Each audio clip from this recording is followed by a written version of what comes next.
Radio 2000 98.5 FM Community Program. सामाजिक हिंदी कार्यक्रम दर्पण Akashvani 2098.5 FM।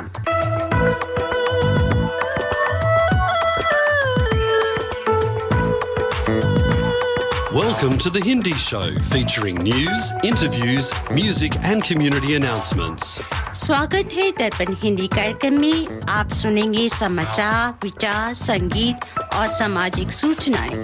Radio 2000 98.5 FM Multicultural Radio.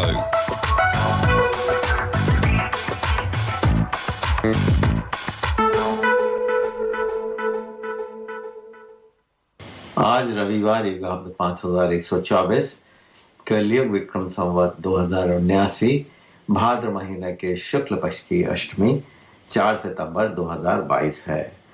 दर्पण के सभी श्रोताओं को प्रदीप कुमार सिन्हा का सप्रेम नमस्कार। अब सुनिए इस सप्ताह के समाचार। मुख्य समाचार इस प्रकार हैं। नौसेना को मिला INS विक्रांत, भारत का सबसे बड़ा युद्धपोत। एशिया में पुतिन की कूटनीतिक जीत।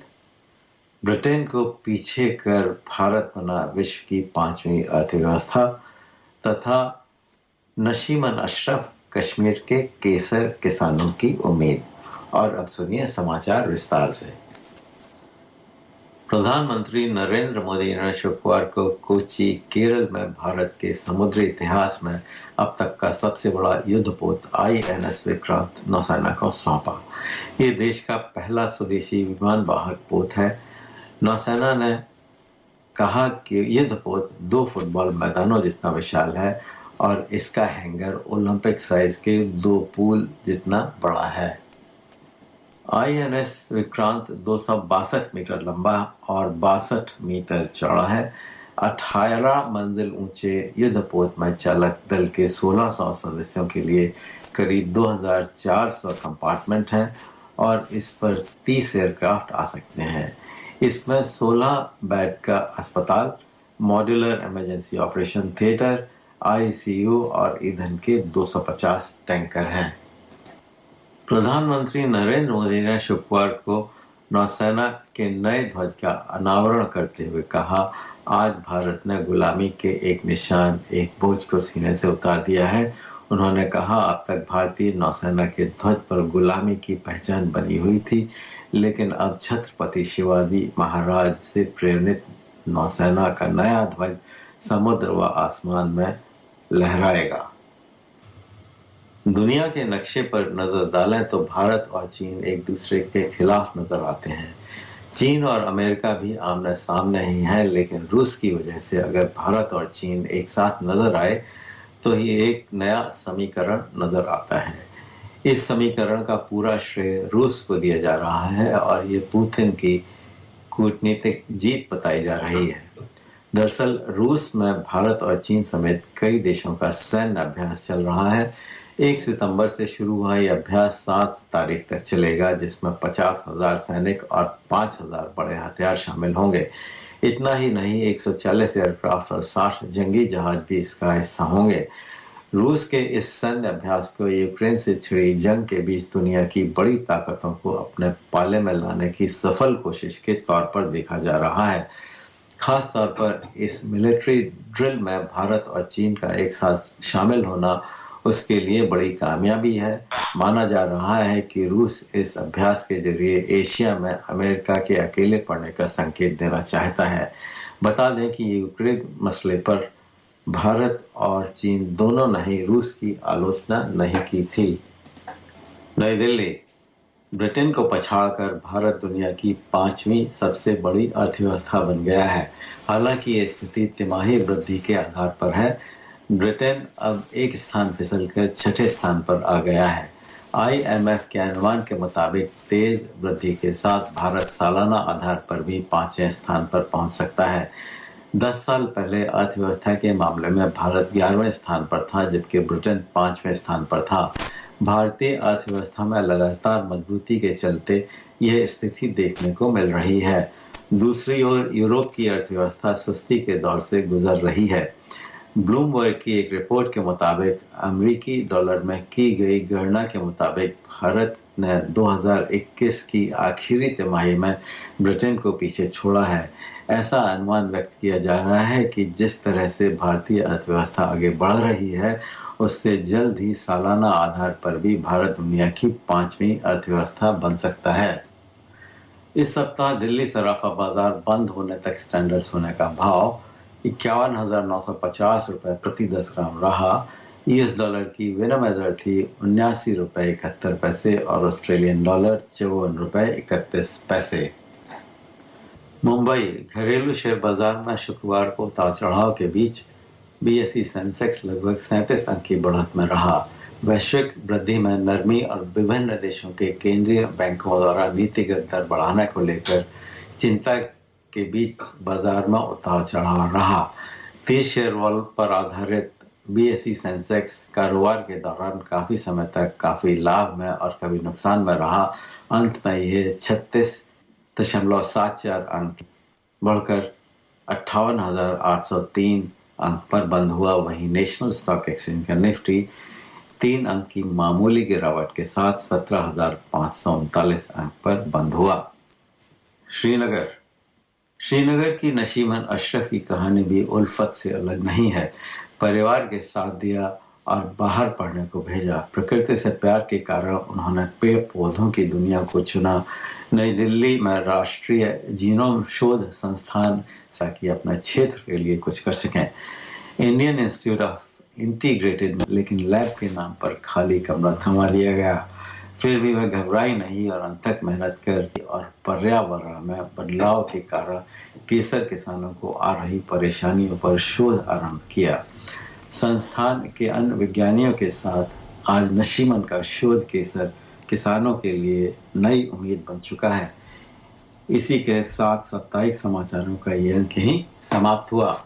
आप सुन रहे हैं दर्पण हिंदी कार्यक्रम रेडियो 2000 FM 98.5 मेगाहर्ट्ज पर।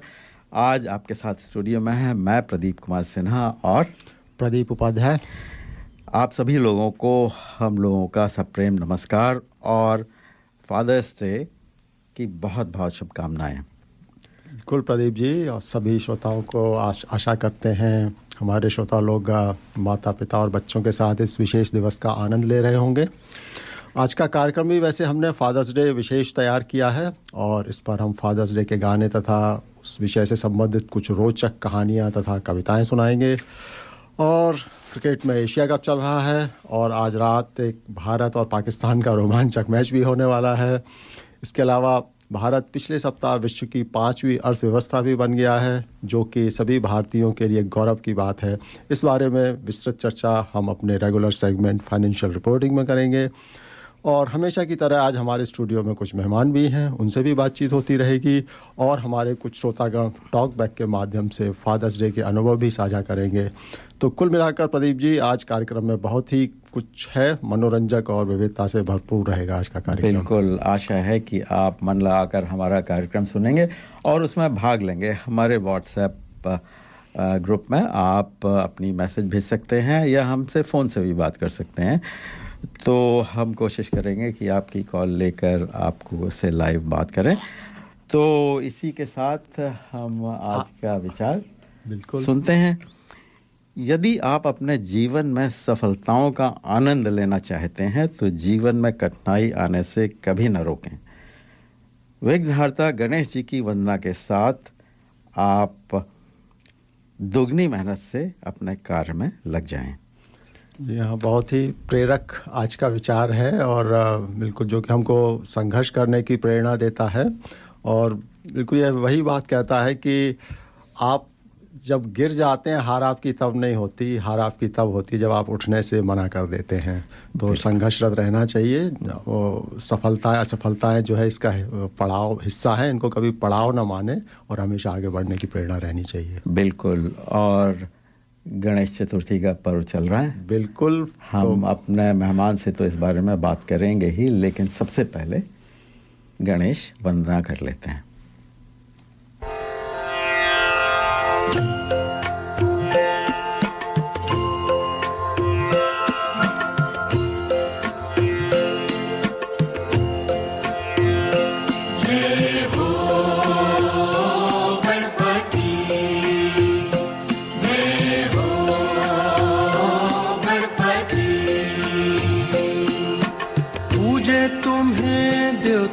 सभी जय हो गणपति जय हो गणपति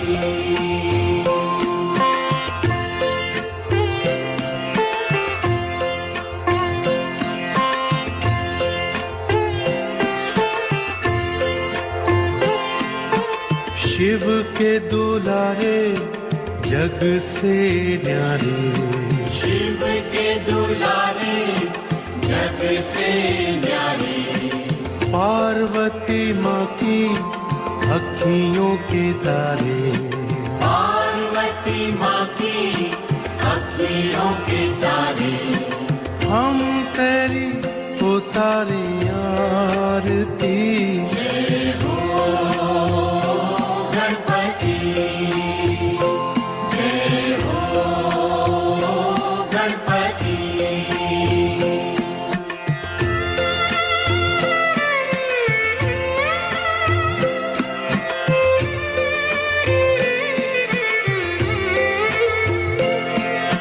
गज मुखधारी मूषक की सवारी गज मुखधारी मूषक की सवारी सिद्धि बुद्धि खड़ी सेवा में तुम्हारी सिद्धि बुद्धि खड़ी सेवा में तुम्हारी तेरा अंश है शुभ लाभ भी जय हो गणपति जय हो Ganpati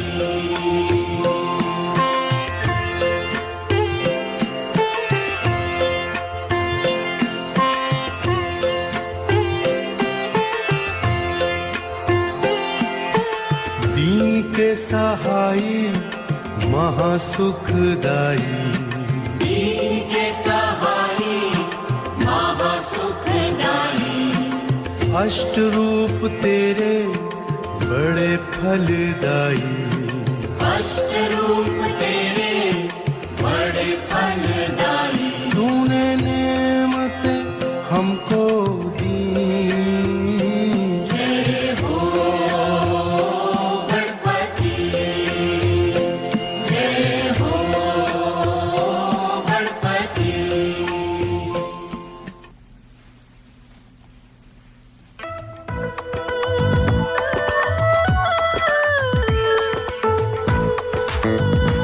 Radio 2000 98.5 FM and The Hindi Show. आप सुन रहे हैं दर्पण हिंदी कार्यक्रम 98.5 FM पर।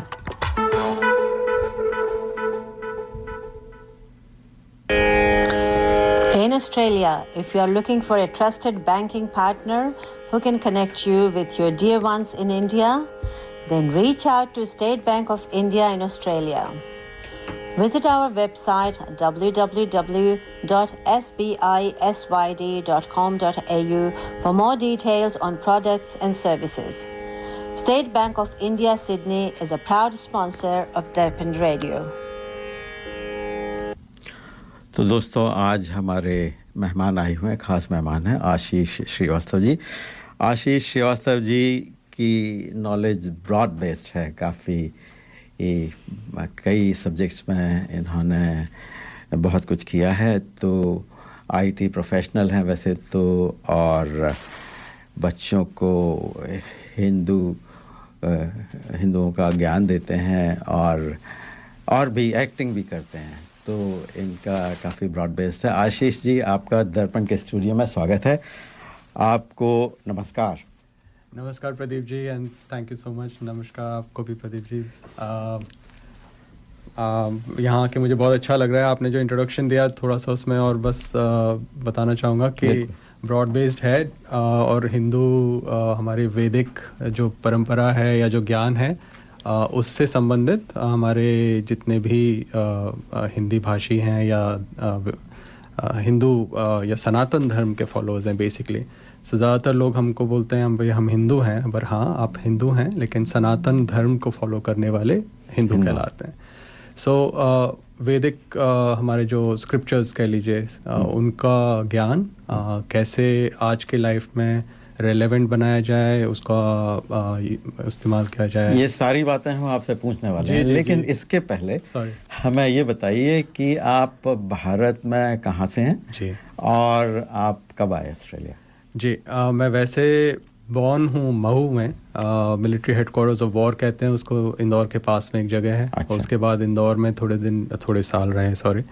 फिर हम अफ्रीका चले गए, नैरोबी, मोम्बासा, उसके बाद वापस इंडिया आए काफ़ी साल, फिर 84 से 2011 तक इंडिया में रहे, पढ़ाई, स्कूल, कॉलेज, जॉब, शादी, वो सब इंदौर में ही। अच्छा, बहुत बढ़िया। उसके थोड़ा सा माइक के पास और जी आकर जी। बोलें थोड़ी सी। और उसके बाद फिर वापस बाहर 2011 से जो निकले हैं, तो बस उसके बाद अब सिडनी- प्रवासी भारतीय हो गए। प्रवासी भारतीय हो गए।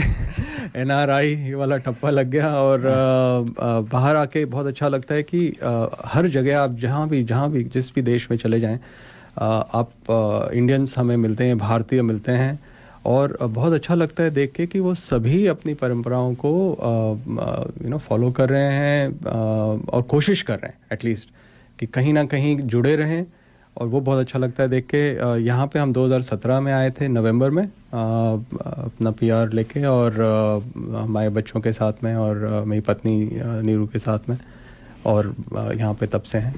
आपके बच्चे कितने हैं आपके? जी 2। सो अनीशा 21 साल की हैं, ईशान 18 साल के हैं, बहुत 2 बढ़िया, बच्चे हैं जी। बहुत बढ़िया एज है। आपके परिवार को बहुत बहुत शुभकामनाएं। धन्यवाद सर। आज आप उनको कहीं ले जा रहे हैं लंच पर, डिनर पर, या क्या कर रहे हैं आप उनके लिए, या बच्चे लोग क्या कर रहे हैं? खास बात तो ये है जी, आज वैसे फादर्स डे है, जो सो कॉल्ड हम बोलते हैं कि एक ही दिन होता है फादर का सर, बाकी दिन तो मदर के होते हैं शायद। बिल्कुल बिल्कुल। बट तो आज कुछ नहीं है, वही नॉर्मल रूटीन हमारा कि आप आइए, हमें बताइए कहाँ ले जा सकते हैं, क्या खिला सकते हैं। तो मैं कोशिश करता हूँ कई बार कुछ बनाने के लिए उनके लिए।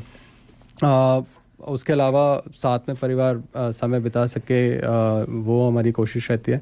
So like a normal day, लेकिन मेन है कि आज के दिन एटलीस्ट थोड़ी सी इज्जत ज़्यादा मिलती है, तो हमें बड़ा अच्छा लगता है। बड़ी खुशी की बात है, खुशी का दिन भी है। तो चलिए आगे थोड़ा सा बढ़ते हैं, और ये बताइए कि देखिए गणेश चतुर्थी का पर्व शुरू हो गया है, कुछ दिनों में गणेश जी का विसर्जन भी हो जाएगा। तो गणेश जी के बारे में थोड़ा सा बताइए कि उनकी क्या सिग्निफिकेंस है, उनका जो रूप है उसकी क्या सिग्निफिकेंस है, और उसके बारे में बताइए। जी बिल्कुल। मुझे बहुत अच्छा लगता है जब भी देखता हूँ सभी के घरों में हम गणेश जी की स्थापना करते हैं, पूजन करते हैं, सबको बुलाते हैं, आपस में मिलते हैं, पूजन करना और फेस्टिवल एक साथ मनाना, त्यौहार को मनाना। पर ज़्यादातर लोग जब मैं पूछता हूँ तो उनको उसके बारे में ज्ञान नहीं है। क्यों कर रहे हैं? क्योंकि वो देखते आ रहे हैं, या फिर क्योंकि अब सभी लोग कर रहे हैं तो हम भी कर रहे हैं।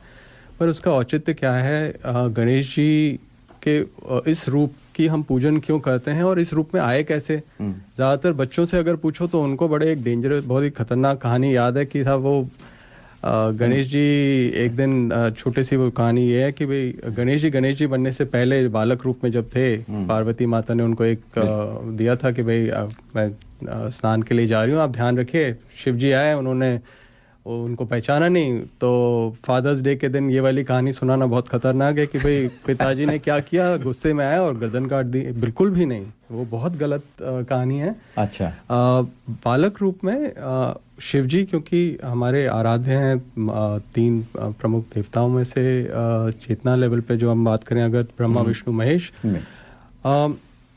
उनका बालक किस फॉर्म में या किस रूप में होना चाहिए, नॉट उस तरह से नहीं जैसे वो बालक थे।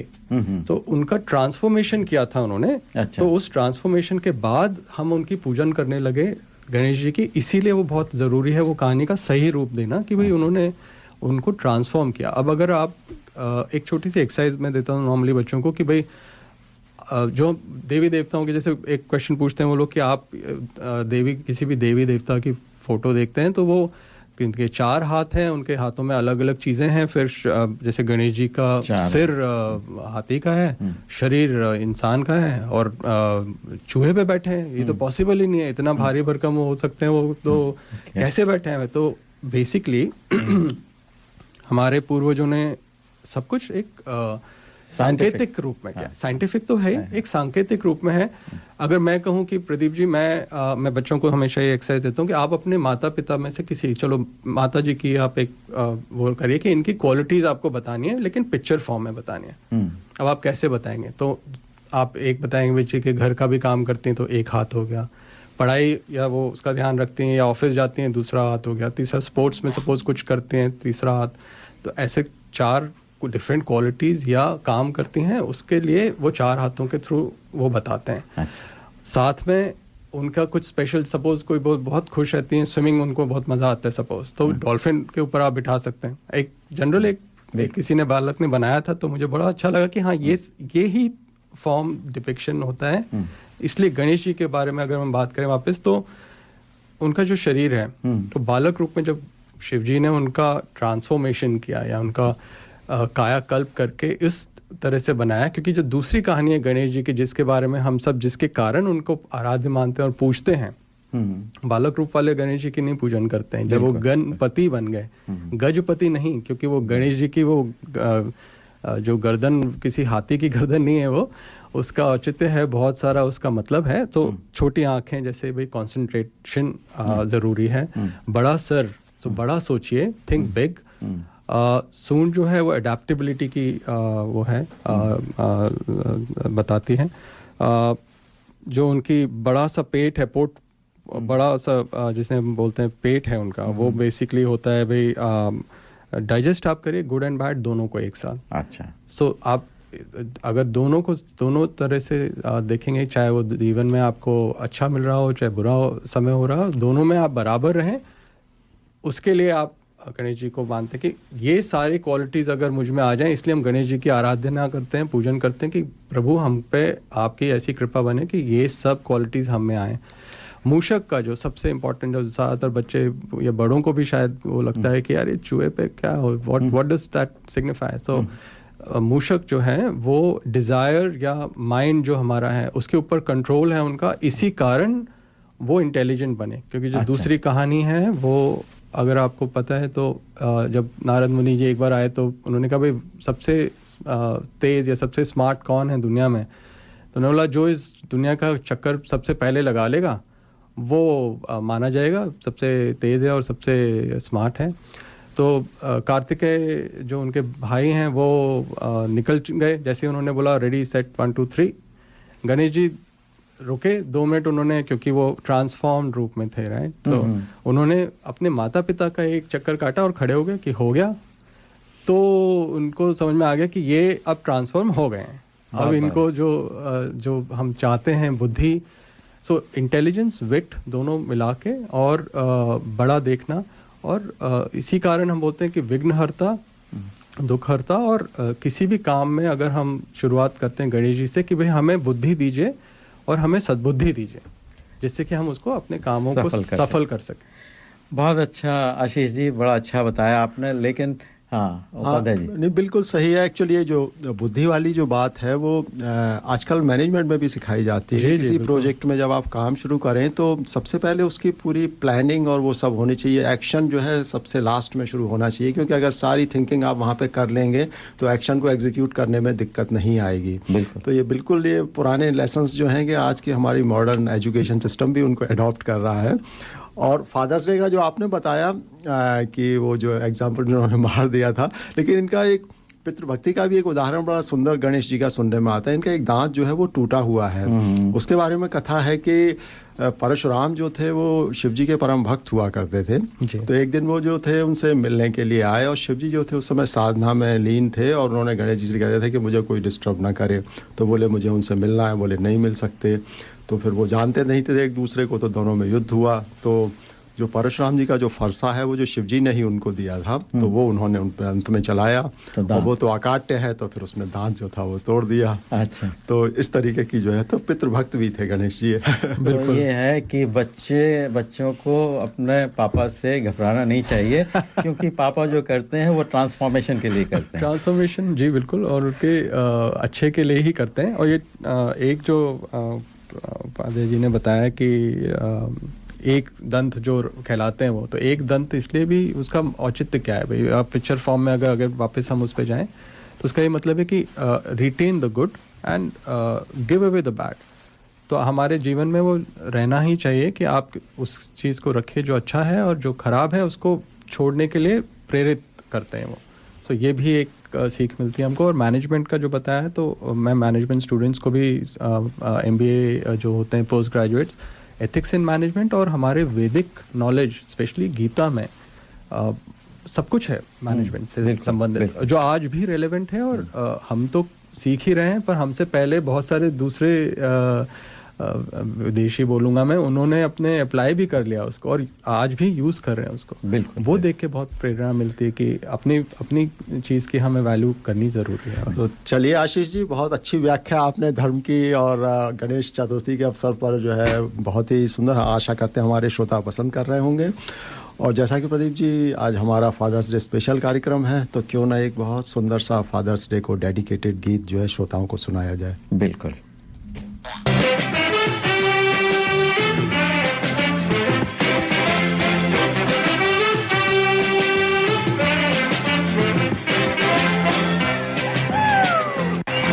हमारे लिए कॉलेज का ये आखिरी दिन है और मैं जानता हूं कि आने वाली जिंदगी के लिए सभी ने कुछ न कुछ सोच रखा है,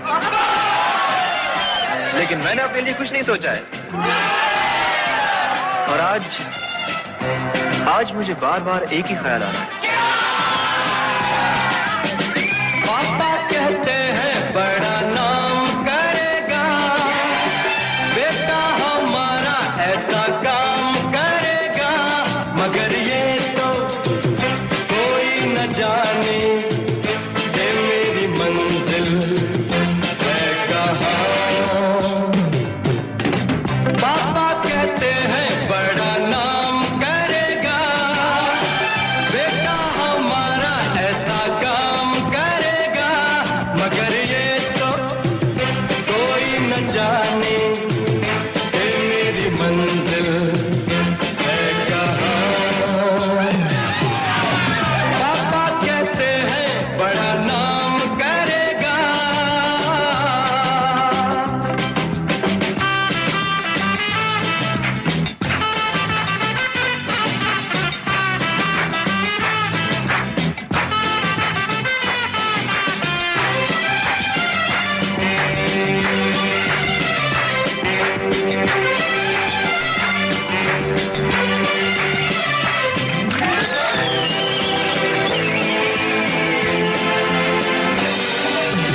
बैठे हैं मिलके सब यार अपने, सबके दिलों में अरमा ये है।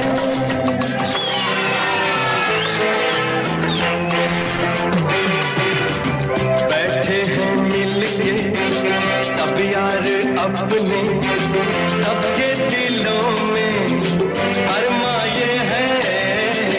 वो जिंदगी में कल क्या बनेगा, हर एक नजर का सपना ये है। कोई इंजीनियर का काम करेगा, बिजनेस में कोई अपना नाम करेगा, मगर ये तो कोई न जाने कि मेरी मंजिल है कहाँ। पापा कहते हैं बड़ा नाम करेगा।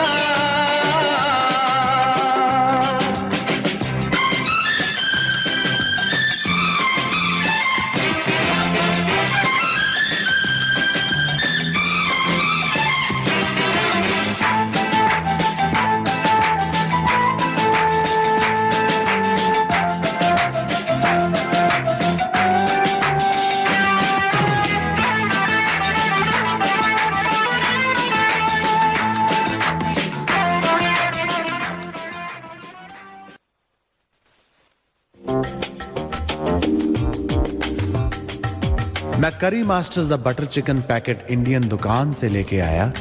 ना मैं लहसुन, ना प्याज, ना अदरक, ना कोई मिर्च मसाला पाया। मैंने जब बनाकर अपनी पत्नी को खिलाया, उसने मुझे पति से पति देव बनाया और करी मास्टर्स के बारे में सारे शहर को बताया। जय हो करी मास्टर्स। ये था हमारे स्पॉन्सर करी मास्टर का संदेश। तो प्रदीप जी, ये गाना सुनकर तो मुझे अपने विद्यार्थी जीवन के दिन याद आ गए, क्योंकि यह गाना फिल्म सुपर हिट फिल्म थी अपने दौर की, कयामत से कयामत उसका था। और ये पिक्चर हमने अपने, जब हम इंजीनियरिंग कॉलेज में हुआ करते थे, वहाँ के स्टूडेंट फिल्म सोसाइटी पे, वहाँ पे पिक्चर लाला के स्टूडेंट्स देखा करते थे, वहाँ पे थिएटर में देखी थी। और मुझे आज भी याद है कि जब इसका जो अंतरा एक जो है जिसमें वो कहता है कोई इंजीनियर का काम करेगा, जब ये बजता था तो सारा पूरा हॉल तालियों की गड़गड़ाहट से गूंज जाता था, क्योंकि सारे दर्शक ही वहाँ पर इंजीनियर थे और इतने शोर के बाद वो गाना फिर दोबारा चलाना पड़ता था। तो इस तरीके के जो है बड़े सुखद अनुभव जो है इस गाने से जुड़े हुए हैं। ये गीत ऐसा है उपाध्याय जी कि फादर्स डे बिना इस गीत के होना मुश्किल है। बिल्कुल सही। तो बातचीत आगे बढ़ाते हैं हम अपने मेहमान जी से, और आशीष जी आए हुए हैं, उनकी पत्नी भी साथ में आई हुई हैं और हम उनसे भी बात करेंगे। लेकिन पहले हम अपने आशीष जी से और पूछना चाहेंगे कि आप वैसे तो आईटी प्रोफेशनल हैं, आप एक्टिंग भी करते हैं, थोड़ा अपनी ओके इससे पहले कि हम एक्टिंग पर जाएं, पहले हमें ये बताइए अपने, आप जो स्कूल में जाकर बच्चों को बताते हैं, गणेश जी के बारे में बताते हैं और हिंदुओं के बारे में बताते हैं, तो या सनातन धर्म के बारे में बताते हैं, वैदिक शिक्षा के बारे में बताते हैं, तो आपको किस तरह के एक्सपीरियंस होते हैं? क्या आप सिर्फ भारतीय बच्चों को बताते हैं या और भी लोग आते हैं आपकी क्लास में? जी प्रदीप जी, मैं विश्व हिंदू परिषद की तरफ से एक ऑफिशियल टाई अप है गवर्नमेंट ऑफ ऑस्ट्रेलिया के साथ में स्कूलों में रिलीजियस स्क्रिप्चर्स पढ़ाना। अब हमारे स्क्रिप्चर्स जो हैं सनातन धर्म में, तो वेद हैं हमारे स्क्रिप्चर्स मेनली, उसी का जो मैच्योर रूप, कंसाइज रूप है हमारे गीता हो गए या हमारे रामायण हो गए।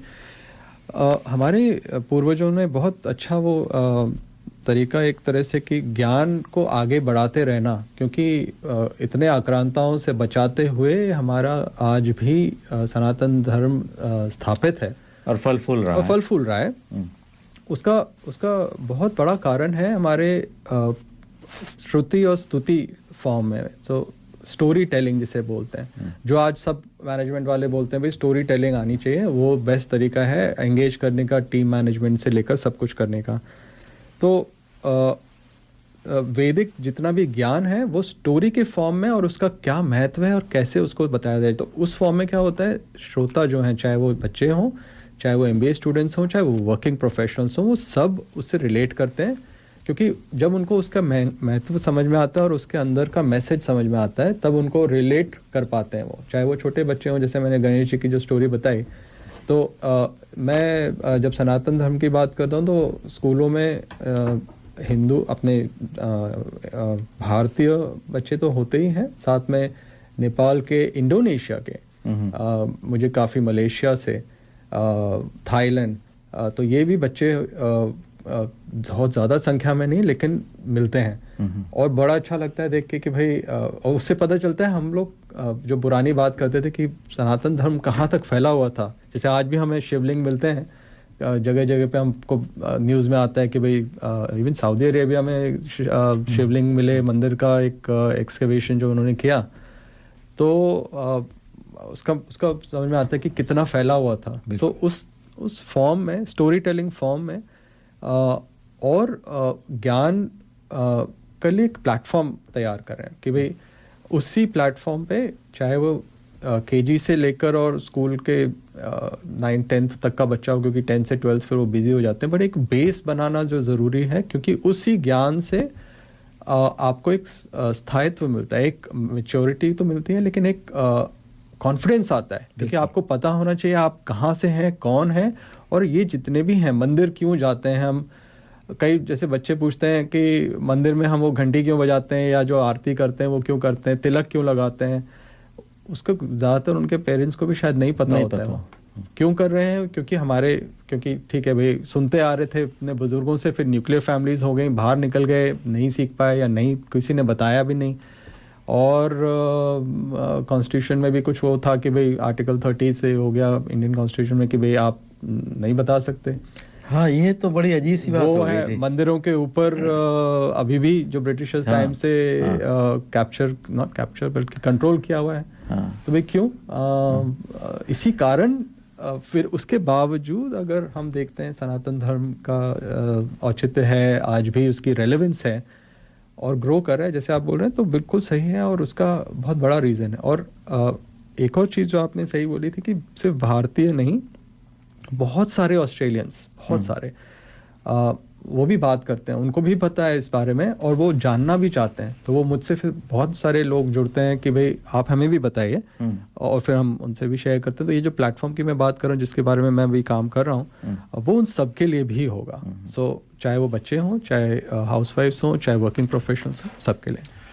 आशीष जी, अभी कई बार मैं टर्म सुन चुका हूँ अपने कन्वर्सेशन में। एक सनातन धर्म की हम बात कर रहे हैं और एक हिंदू धर्म की बात हो रही है, और इनके बीच का डिफरेंस बड़ा सटल माना जाता है और कई बार इंटरचेंजेबली भी ये टर्म्स यूज़ करते हैं कि हम हिंदू हैं या हम सनातन धर्मी हैं। तो इसका कुछ कोई डिफरेंस, जैसे कोई बच्चा, जैसे अगर आपसे पूछे, जैसे आप बच्चों से डील करते हैं कि क्या वाकई में सनातन इसको कहा जाना चाहिए या हिंदू है या दोनों अलग अलग हैं, इस बारे में आपका क्या विचार है? जी बिल्कुल, बिल्कुल बहुत लॉजिकल और बहुत ही रेलेवेंट क्वेश्चन है। ज़्यादातर लोग कंफ्यूज हैं। कंफ्यूज भी इसलिए हैं क्योंकि से हिंदू टर्म कहाँ से आया है। तो हिंदू हमारा सनातन धर्म अभी जो भारत है उससे सिर्फ रिलेटेड नहीं है, बहुत पहले से है और बहुत समय तक रहेगा। सनातन का मतलब ही ये है कि हमेशा रहेगा, हमेशा रहेगा। सनातन धर्म में हमारा जो से अगेन सिंबलिज्म पे आते हैं हम, फ्लैग जो है हमारा झंडा है वो भगवा रंग है। अब भगवा रंग क्यों है, अब वो भी नहीं पता कि कई लोगों को। भाई भगवा रंग इसलिए है क्योंकि कांस्टेंट क्या है, सन कांस्टेंट है, सूर्य हमारे हम मानते हैं, हमारे पूर्वजों को पता था, एस्ट्रोलॉजी एस्ट्रोनॉमी अगेन अगर हम उस पे जाएं तो सूर्य के दो टाइम, जो सूर्य का रंग सुबह जब वो उगता है और शाम को जब ढलता है, जो रंग है तो it shows beginning to end and then continues. वो जो कलर है भगवा, उसको वो संबंधित है और प्रेरित करता है हम लोगों को कि भाई ये एवर लास्टिंग है। हिंदू वर्ड जो आया, सॉरी, सो वो आया इंडस रिवर से, उधर इंडस रिवर से, बिल्कुल सही। तो जब वो बनना शुरू हुआ, ब्रिटिशर्स का बेसिकली वो था, तो वे ऑफ लाइफ बोलने लगे कि भाई वो वे ऑफ लाइफ है वे ऑफ लाइफ। आप सही कहते हैं, हम किसी को कन्वर्ट नहीं कर सकते। जैसे आप अगर बोले आज मैं हिंदू बनना चाहता हूँ, बताइए क्या, व्हाट इज द प्रोसेस? तो आप बाय बर्थ हो सकते हैं सनातन धर्म फॉलोअर हो सकते हैं, आप बहुत अंग्रेज हैं जो हिंदू धर्म फॉलो करते हैं, हमारा सनातन धर्म फॉलो करते हैं, लेकिन बाय बर्थ ना करके वो जो प्रैक्टिसेस फॉलो करते हैं वो आप बोल सकते हैं हिंदू वे ऑफ लाइफ है। पर हिंदू वर्ड टर्म आया सिर्फ मेरे ख्याल 200 साल पहले से, उससे पहले तो नहीं। उससे पहले हम सनातन धर्म ही कहलाते थे। सनातनी जिसे हम बोलते हैं वो हम हैं। हिंदू फॉर्म अंग्रेजों द्वारा या हमारे बाहर वाले लोगों को समझने के लिए वो एक वर्ड है जो मुझे समझ में आता है। चलिए, बहुत हिंदी भाषी जो उसके कारण हम बोल सकते हैं। बहुत सही व्याख्या आपने की। इवन ये जानकारी मुझे भी अच्छी लगी क्योंकि मैं भी जानने की कोशिश करता था कि क्या बोलना बेहतर है। तो सही बात है, सनातन बहुत पुरानी टर्म है जो कि अगर समय की कैलकुलेशन में जाएं तो वो युग, महायुग और वो मनवंतर और उसमें जाएं तो वो सनातन तो तब से चला आ रहा है। हिंदू तो जो है वो सिंधु नदी है जो कि शायद पृथ्वी का भी एक छोटा सा हिस्सा है। तो और एक और चीज़ उसमें बस मैं जोड़ना चाहूँगा कि हिंदी भाषी वो एक सनातनी हो गए, लेकिन सनातनी और भी बहुत सभी भाषाओं के लोग जो हैं वो सनातनी हैं। चाहे वो साउथ इंडिया में हम चले जाएं, चाहे नॉर्थ ईस्ट में चले जाएं, इवन थाईलैंड में आज भी वो लोग पूजन करते हैं। मेरे जापानीज कुछ दोस्त हैं, वो गणेश जी को देखते से बोलते हैं ये तो हमारे भगवान हैं। बहुत बड़ी मूर्ति है, बहुत बड़ी मूर्ति। लेकिन चलिए, ऐसा है कि आपसे बात और होती रहेगी। अभी हम थोड़ा सा कार्यक्रम आगे बढ़ाते हैं। बिल्कुल उपाध्याय जी, बिल्कुल। कार्यक्रम में हमने प्रदीप जी फादर्स डे का गाना तो सुना दिया जिसमें पिता और पुत्र का प्रेम बताया गया है। तो चलिए एक कहानी सुनाते हैं जिसमें पिता और पुत्री का प्रेम हमारे श्रोता देखेंगे। और यह एक प्रेरक कहानी है जो हमें बताती है कि मन में अच्छा विचार आने से और उस विचार को दूसरों को बताने से सारे कार्य अच्छे रूप से संपन्न होते हैं और पूरा परिदृश्य सुखांत में परिवर्तित हो जाता है। तो एक सुंदर सी कहानी सुनाइए। बेड़ी भी लगाई हुई थी। बहुत खुशी से दोनों बैठे। वेटर आया, दोनों के लिए पानी लाया, पूछा क्या लाऊं, तो उसने बोला कि एक डोसा ले आओ इसके लिए, मेरी बच्ची के लिए। वेटर ने पूछा और तुम्हारे लिए, तो बोलता नहीं मेरे लिए कुछ नहीं। और बड़े प्यार से दोनों बैठे थे। पिता अपनी बेटी को खुश देखकर बहुत खुश हो रहा था और ये पास में बैठे शर्मा जी ये सब कुछ देख रहे थे। इतने में थोड़ी देर में उस व्यक्ति का फोन बजता है, कोई पुराना छोटा सा फोन, वो बजता है, उसका फोन उठाता है, अपने मित्र को बहुत उत्साह से बता रहा था कि अरे होटल आया हूँ बिटिया को लेकर, आज इसका जन्मदिन है ना, और मैंने इससे वादा भी तो किया था कि अगर तुम क्लास में पहला नंबर आओगी तो मैं होटल में ले जाकर डोसा खिलाऊंगा, तो बस होटल आया हूँ इसको डोसा खिलाने। फिर एक छोटा सा पॉज लेता है और दोस्त से कहता है, हम दोनों? नहीं नहीं, हम दोनों कैसे डोसा खा सकते हैं, हमारे पास कहाँ इतने पैसे, मेरे लिए तो घर पर दाल चावल बना हुआ है, मैं जाकर वही खाऊंगा, बिटिया को यहाँ पर लेकर आया हूँ। और फोन रख देता है। ये सुनकर ना शर्मा जी बड़े मार्मिक हो जाते हैं और उनके मन में एक ख्याल आता है कि व्यक्ति चाहे गरीब हो या अमीर, अपनी बेटी के चेहरे पर मुस्कान देखने के लिए वो कुछ भी कर सकता है, और वही ये व्यक्ति कर रहा था। शर्मा जी अपने चाय के पैसे देने काउंटर पे जाते हैं तो साथ में 2 डोसे के भी पैसे देते हैं और होटल के मैनेजर से कहते हैं कि उस सज्जन के लिए 1 डोसा और ले जाओ और दोनों डोसास का बिल मेरी तरफ से। उन्हें बताना मत कि ये इस तरह से हम उन्हें मुफ्त में दे रहे हैं, बल्कि उन्हें कहना कि बिटिया के प्रथम आने पर, उसके जन्मदिन पर होटल की तरफ से उसके लिए इनाम है और बिटिया को आशीर्वाद देना कि आगे और अच्छा पढ़े। होटल का मैनेजर जब ये सब कुछ सुनता है तो शर्मा जी को धन्यवाद देता है और कहता है कि धन्यवाद हमें इस बारे में बताने के लिए, ये पुण्य करने का मौका हमें दीजिए, आज वो पिता और बेटी हमारी होटल के मेहमान हैं। वेटर जब दूसरा डोसा लेकर पहुंचता है, साथ में मैनेजर भी जाता है, तो ये आदमी हड़बड़ा जाता है, बोलता नहीं नहीं, हमने 2 डोसे ऑर्डर नहीं करे, हमने तो एक ही ऑर्डर करा था। तो बोलता नहीं, ये सब हमारी तरफ से है, बिटिया प्रथम आई है उसके इनाम के रूप में। तो ये बहुत खुश होता है, बेटी से कहता है देखो अच्छा पढ़ोगी तो कितना कुछ मिलता है। फिर कहता है कि क्या तुम इसे बांध कर दे सकते हो, घर ले जाकर अपनी बीवी के साथ मिलकर हम आधा आधा खाएंगे। उसका मैनेजर कहता है कि बिल्कुल चिंता मत कीजिए, ये आप यहीं खा लीजिए, आपके घर के लिए 3 और डोसा और साथ में कुछ मिठाई के डब्बे बांध दिए हैं, घर जाकर बिटिया का जन्मदिन धूमधाम से मनाइएगा और मिठाइयाँ इतनी हैं कि सारे पड़ोसियों को भी खिलाइएगा।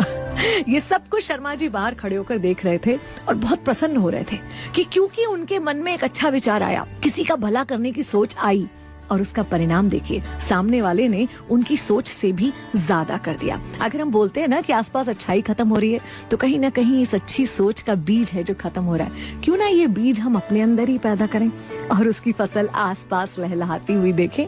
मैं भी नहीं आपके साथ, चलो आज कुछ अच्छा सुनते हैं। मैं करी masters the butter chicken packet Indian दुकान से लेके आया। ना मैं लहसुन, ना प्याज, ना अदरक, ना कोई मिर्च मसाला पाया। मैंने जब बनाकर अपनी पत्नी को खिलाया, उसने मुझे पति से पति देव बनाया और करी मास्टर्स के बारे में सारे शहर को बताया। जय हो करी मास्टर्स। ये था हमारे स्पॉन्सर करी मास्टर का संदेश। तो हमारे मेहमान हैं और जी हाँ प्रदीप जी, आज जैसा कि हमने कार्यक्रम के आरंभ में बताया था कि आज हम कुछ टॉक बैक भी करेंगे, फादर्स डे स्पेशल है। तो हमारे जो सिडनी के श्रोता हैं कुछ वो भी फादर्स डे सेलिब्रेट कर रहे हैं, प्लस गणेश पर्व भी सेलिब्रेट हो रहा है। तो ऐसे ही एक हमारे श्रोता अभीक भट्टाचार्य हमारे साथ और लाइन पर हैं। तो अभीक जी, आपका दर्पण स्टूडियो में स्वागत है। फादर्स डे की आपको बधाई।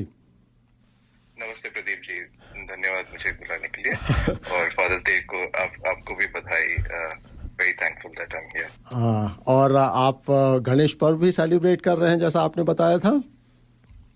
हाँ जी, हमारे घर पे मैं बंगाली हूँ, मेरी वाइफ महाराष्ट्रियन है। हमारे घर पे गणेश पूजा हर साल होती है और हमारे दोस्त लोग, आसपास के लोग सब आते हैं। 10 दिन का होता है पूजा, तो हम हर साल सेलिब्रेट करते हैं, इस साल भी कर रहे हैं। नहीं, बहुत अच्छी बात है कि एक आप लोगों की जनरेशन जो है वो एक ट्रेडिशन को जो है आगे जारी रखे हुए है। और जैसा हमारे आशीष जी बता रहे थे कि सनातन धर्म है, ये बिल्कुल आगे चलता रहना चाहिए ऐसे ही।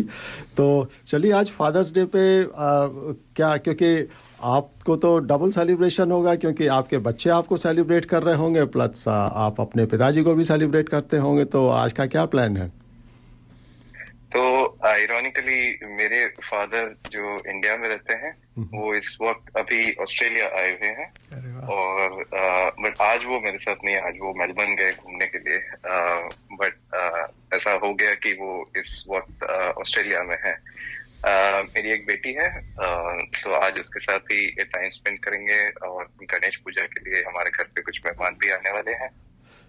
उसने कुछ स्कूल में बनाए हुए हैं गिफ्ट, जो बड़ी मुश्किल से वो मेरे से छुपाई हुई है, उसके पेट में बात लेती नहीं है, तो बहुत बोली कि थोड़ा बता दूं, बट फिर कैसे तो वो छुपाई हुई है, तो आज शायद 2-3 गिफ्ट्स मिलेंगे, तो पता चलेगा थोड़ी देर में। छोटे बच्चों की अभी जी यही सरलता होती है। मेरे भी बच्चे जब छोटे थे तो स्कूल से उनको टीचर्स वगैरह कई बार अच्छी ड्राइंग और इस तरीके की बना के लाते थे, फोटो और ये है तो छुपा के रखते थे, फिर सवेरे आके देते थे, तो वह एक बहुत अच्छा अनुभव होता है। और मेरे ख्याल से यही पिता और बच्चों के बॉन्डिंग रहती है, तो नहीं बहुत अच्छा है। और इसके अलावा एक और मैं जानना चाहूँगा कि आप टेनिस में भी काफ़ी रुचि रखते हैं, और आप इतने यंग होते हुए भी टेनिस के कोच हैं, तो बताइए आप टेनिस किस लेवल पर सिखाते हैं? सिर्फ बच्चों को ही सिखाते हैं या एडल्ट्स भी हैं? उस बारे में अगर कुछ हमारे श्रोता अगर आपसे जुड़ना चाहें या उस खेल को सीखना चाहें तो क्या कर सकते हैं? जी बिल्कुल, मैं 15 से ज़्यादा 15-20 साल से टेनिस खेलता हूँ, और अभी मैंने एक सर्टिफिकेशन की है टेनिस ऑस्ट्रेलिया से, तो मैं एक सर्टिफाइड कोच हूँ। उसके बाद मैं यहाँ पे लोकली तुंगाबी में कोचिंग करवाता हूँ, मैरीलैंड्स में करवाता हूँ। मैंने एक स्कूल के बच्चों को भी मैरीलैंड गर्ल्स स्कूल में भी एक कोचिंग की थी। तो मैं बच्चों को सिखाता हूँ, बड़ों को भी सिखाता हूँ। हमारी अलग अलग स्टेजेस और प्रोग्राम्स होते हैं, रेड, ऑरेंज, ग्रीन और येलो, ऐसे अलग अलग बॉल्स होते हैं, जैसे बच्चों के लिए थोड़ा लाइट बॉल्स ऐसा। और ये हफ्ते में 2-3 दिन जब मुझे टाइम मिलता है ऑफिस के बाद, तो मैं ये करता हूँ। तो टेनिस में मेरी काफी रुचि है, मैं खेलता भी हूँ और सिखाता भी हूँ, क्वाइट एंगेज्ड हूँ। चलिए अभीक जी, आप इतना सारा सब कुछ, धर्म के प्रति भी इतना रुचि रखते हैं और पूरा परिवार के साथ, और ये खेल कूद में भी इतना है, तो बहुत अच्छा, आपकी प्राथमिकताएं बहुत अच्छे से सेट हैं, और इसके लिए आपको बधाई। और हमारे श्रोताओं के लिए मैं कहना चाहूँगा कि यदि आप इस खेल में आप जुड़ना चाहें या कुछ सीखने की इच्छा हो या बच्चों को सिखाना चाह रहा हूँ, उस एरिया में टूंगाबी, वेंट्रोथविल एरिया में रहते हों, तो अभीक जी हमारे फोरम पे उपलब्ध हैं, और या हम लोगों से संपर्क करना चाहें तो कर सकते हैं। तो अभीक जी, हमारे साथ जुड़ने के लिए बहुत धन्यवाद, और भविष्य में भी आपसे बात होती रहेगी, और फादर्स डे की आपको पुनः एक बार बधाई। Thank you Pradeep ji. चलिए, ये तो बहुत बढ़िया रहा, हमारे श्रोता ने हमसे बात की फादर्स डे के बारे में। लेकिन हमारे स्टूडियो में मेहमान हैं नीरू जी और आशीष जी, तो हम उनसे बात आगे बढ़ाते हैं। नीरू जी और आशीष जी, नीरू जी आप आई हैं आशीष जी के साथ, बड़ा अच्छा लगा कि आप लोग साथ आए हैं। और आप क्या करती हैं, पहले तो हमें ये बताइए। बहुत कुछ करती हैं मुझे पता है, लेकिन आपके शब्दों में सुनना चाहूँगा। जी, मैं फ़िलहाल अभी तो फुल टाइम जॉब करती हूँ, बट इंडिया में from India I have done a certified course in yoga, power yoga. तो मैं अपने फ्री टाइम में क्लास लेती हूँ, ऑनलाइन क्लास योगा की, एंड चैंटिंग भी करती हूँ। तो एवरी वंस अ वीक हमारा जो ग्रुप है जो योगा करते हैं, हम लोग सब मिलके 15-20 मिनट की चैंटिंग करते हैं। जैसे अभी गणपति फेस्टिवल चल रहा है, तो ओम गणपतये नमः 108 बार चैंट करते हैं। उसके अलावा शिव जी की चैंटिंग करते हैं, ओम नमः शिवाय, ओम। बहुत डिपेंड करता है कौन सा, जैसे माता का त्यौहार रहता है तो माता की चैंटिंग करते हैं। बहुत खुशी मिलती है वो करते हुए, एक सेटिस्फैक्शन मिलता है कि हम कुछ पॉजिटिविटी दे रहे हैं इन्वायरमेंट में, जो बहुत ज़रूरी है। और मैं आर्ट ऑफ लिविंग फॉलोअर हूँ, श्री रविशंकर जी को फॉलो करती हूँ। तो वो ये कहते हैं, जब आप कलेक्टिवली चैंटिंग करते हैं तो उसका जो बेनिफिट होता है सोसाइटी पे, या जो लोग तकलीफ़ में हैं, सफ़र कर रहे हैं, वो बहुत ज़्यादा बेनिफिट होता है उनको, और वो इन्वायरमेंट को पॉजिटिविटी की तरफ ले जाने में बहुत हेल्प करता है। तो हमारी छोटी सी कोशिश रहती है कि हम अपने माध्यम से जितना कर सकते हैं वो करें, और अपने इन्वायरमेंट को बेटर करें। नहीं, बहुत अच्छा करते हैं आप। दोनों की जोड़ी सलामत रहे और आप इसी तरह से समाज में पॉजिटिविटी फैलाते रहें, अपने सनातन धर्म के बारे में बताते रहें, तो हमारा काफ़ी। प्रदीप जी, ये जो ग्रुप में जो नीरू जी ने बात बताई, इसको जो हमारे उसमें सत्संग कहा जाता है कि हाँ मतलब ग्रुप में आप करें और कीर्तन करें, तो हालांकि कई बार दूर से देखने में बड़ा अजीब सा लगता है कि ग्रुप में ये सब लोग भीड़ तंत्र वाली बात लगती है कि एक साथ क्या कर रहे हैं, इस तरीके से कैसे होगा। लेकिन मेरे ख्याल से अच्छा कार्य जब साथ में बैठ के करते हैं तो एक दूसरे से सकारात्मक एनर्जी लोग ग्रहण करते हैं, और मैंने स्वयं व्यक्तिगत रूप से अनुभव किया है कि इसका प्रभाव जो है अच्छा होता है। जी सर, आप जब सत्संग में बैठते हैं तो जो 1 घंटा जब आप वो सत्संग सुनते हैं तो उसकी जो पॉजिटिविटी और एनर्जी होती है, आप कभी भी बैठ के देखें, आपके दिमाग में कोई थॉट नहीं चलता है, आपके दिमाग में सिर्फ आप उस प्रेजेंट मोमेंट में होते हैं जो आपको चाहिए for a stress free life. बिल्कुल। सो सही कह रहे हैं सर कि बहुत अमेजिंग फीलिंग आती है, बहुत अमेजिंग आपका अपना नज़रिया जो है या अपना ही जो अस्तित्व है वो पॉजिटिविटी की तरफ जाता है। नहीं, बहुत अच्छा करती हैं आप। हाँ आशीष जी, आप बताइए। इसमें एक चीज़ मैं जो बात करना चाहता हूँ, तो हमारे सनातन धर्म में फिर से जो 3 बेसिक क्रक्स जो हम बोलते हैं, या जो संदर्भ बेसिकली ये है कि सेवा, साधना और सत्संग, ये तीनों ही अगेन आर्ट ऑफ लिविंग से जो जुड़े हुए हैं, एक फॉलो करते ही हैं, हम सभी सनातनी करते हैं फॉलो। सेवा भाव हमेशा रहे, साधना आप खुद के लिए कि भाई आपकी एनर्जी जो है आपका उठाने के लिए, और सत्संग अगेन कलेक्टिव एनर्जी के लिए। तो ये तीनों ही बहुत ज़रूरी हैं, और हमारे सनातन धर्म का सब कुछ, इसके जितना भी ज्ञान है वो इसी से संबंधित है। क्योंकि इससे क्या होता है भाई, क्यों करूँ मैं सेवा, क्यों करूँ साधना, क्यों करूँ सत्संग? To become a better version of your own self and continuously becoming a better version. Hindi में कि भाई हम अपने आप से अपना ही बेहतर एक रूप देखें, और हम चाहते भी हैं कि हम और बेहतर करें। तो कैसे करें वो हमारे सनातन धर्म में सिखाया हुआ है, चाहे वो पूजन से हो, चाहे कैसे करें सेवा, किस भाव से करें। तो गीता में जो लिखा हुआ है कि भाई कर्म करो और फल की चिंता मत करो, इच्छा डिज़ायर मत करो। क्या मैं लेकिन चाहूँ नहीं, ऑफ कोर्स, लेकिन कब मिलेगा, कैसे, किस रूप में, वो कृष्ण भगवान ने कहा भाई आपका काम है काम करना। तो सेवा भाव से अगर करेंगे तो उसका एक फल होगा। तो intention of Karma decides the outcome of Karma basically. So intention जो भाव है वो बहुत ज़रूरी है। और अगेन सत्संग में हम क्या करते हैं, तो सत्संग इज़ नॉट अ कंसर्ट कि भाई एक ग्रुप गा रहा है और आप मज़े ले रहे हैं आंख बंद करके, वाह वाह मज़ा, ऐसा नहीं। सत्संग होता है जब हम सब मिलके, कीर्तन बोल लीजिए, तो मिलके हम जब उसी एनर्जी को महसूस करते हैं, गाते हैं, म्यूज़िक फॉर्म में कह लीजिए, भजन के रूप में। तो वो ज़रूरी नहीं है मैं अच्छा गाऊं और मेरी आवाज़ बहुत अच्छी हो, लेकिन वो जब कलेक्टिव होता है तो वो पता भी नहीं होता कि कहाँ चली गई। उसी का रूप है, उसी का जो सत्संग का जो फॉर्म है वो इसलिए लाया गया है। कहा यह जाता है कि कोई भी चीज़ स्टेशनरी नहीं रहती है, अगर आपने उसमें इम्प्रूवमेंट करने की कोशिश नहीं की तो उसका डिटेरियोरेशन शुरू हो जाता है। बिल्कुल सही जी, बिल्कुल सही। तो उपाध्याय जी, बिल्कुल आगे का क्या प्रोग्राम है? कुछ आपका स्पॉन्सरशिप का संदेश हो तो वो सुनाइए, नहीं तो एक सुंदर सा गाना जो है लेके आया हूँ, जो कि बहुत छोटी सी बच्ची जो है अपने पिताजी के लिए गा रही है। तो फादर्स डे का थीम आगे चलती रहेगी। चलिए ठीक है, तो हम सुनते हैं अपने स्पॉन्सर का एक और संदेश।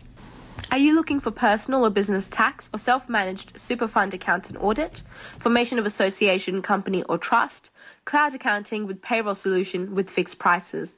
Mention Darpan Radio and get your first visit without any charge. Please contact Forbes Accounting on 80959405. That's 80959405. Or visit our website www.fabc.com.au.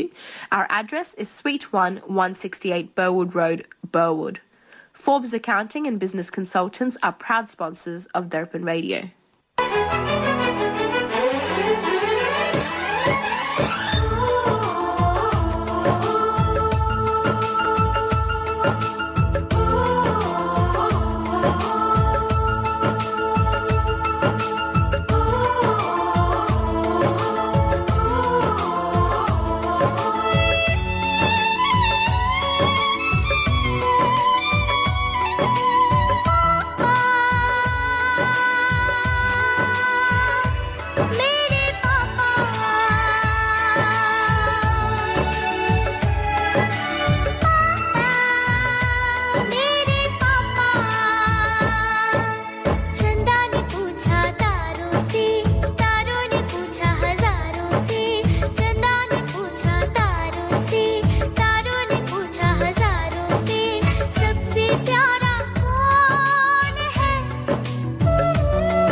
शहर उसका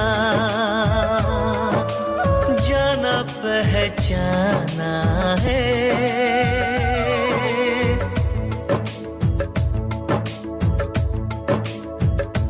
ओ लगता है वो नादान पर वो सयाना है चेहरे से है वो भोला दिल का दीवाना है फूलों ने पूछा कलियों से कलियों ने पूछा कलियों से सबसे प्यारा कौन है मेरे पापा है पापा तेरे पापा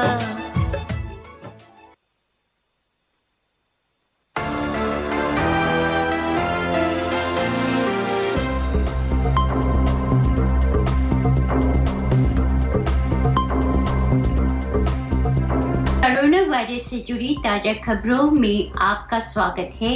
NEMBC मीडिया द्वारा निर्मित मैं आशिमा कुमार हूँ। यह खबर आपके लिए राष्ट्रीय जातीय और बहुसांस्कृतिक प्रसारक परिषद द्वारा लाई गई है। बच्चों ने कोविड के कारण माता पिता को खो दिया। ऑस्ट्रेलियन नेशनल यूनिवर्सिटी के आंकड़ों के अनुसार लगभग 2000 ऑस्ट्रेलिया बच्चों ने कोविड-19 में कम से कम एक माता पिता को खो दिया है।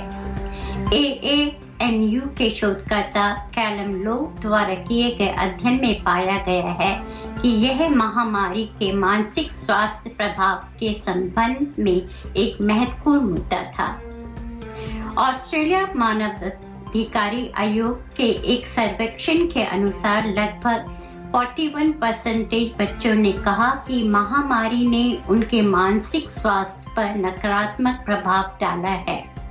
उन बच्चों के लिए अधिक सहायता उपलब्ध होनी चाहिए जिन्होंने अपने माता पिता को खो दिया था, क्योंकि उन्हें मानसिक स्वास्थ्य चुनौतियों का सामना करना पड़ता है और संभव जीवन में बाद में बदतर परिणाम मिलते हैं।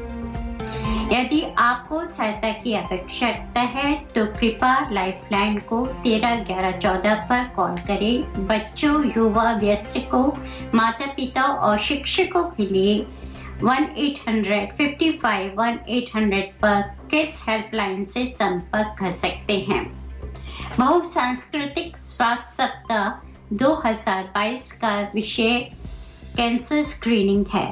सांस्कृतिक और भाषाई रूप से विविध समुदाय के में कैंसर जांच के ज्ञान को बढ़ाने के लिए जिलों और गैर सरकारी सामुदायिक संगठनों को $1,500 तक के अनुदान की पेशकश की जा रही है।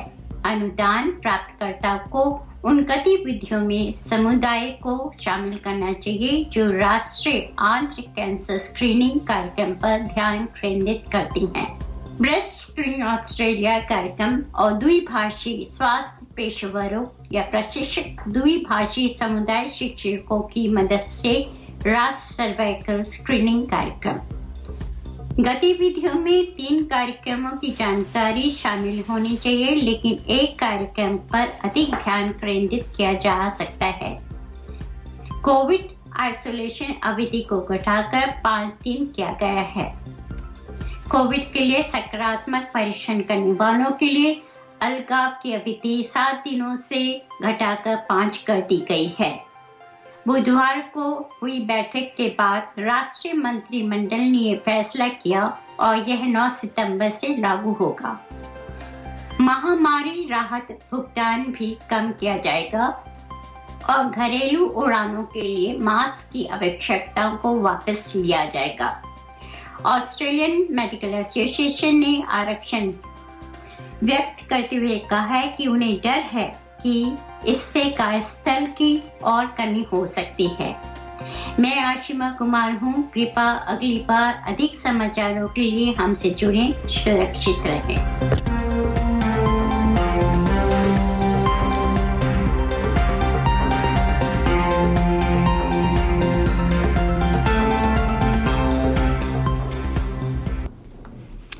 तो प्रदीप जी, आज तो हमारा टॉक बैक काफ़ी अच्छा चला, काफ़ी श्रोता हमसे आज जो है जुड़ रहे हैं और काफ़ी मैसेजेस भी हैं।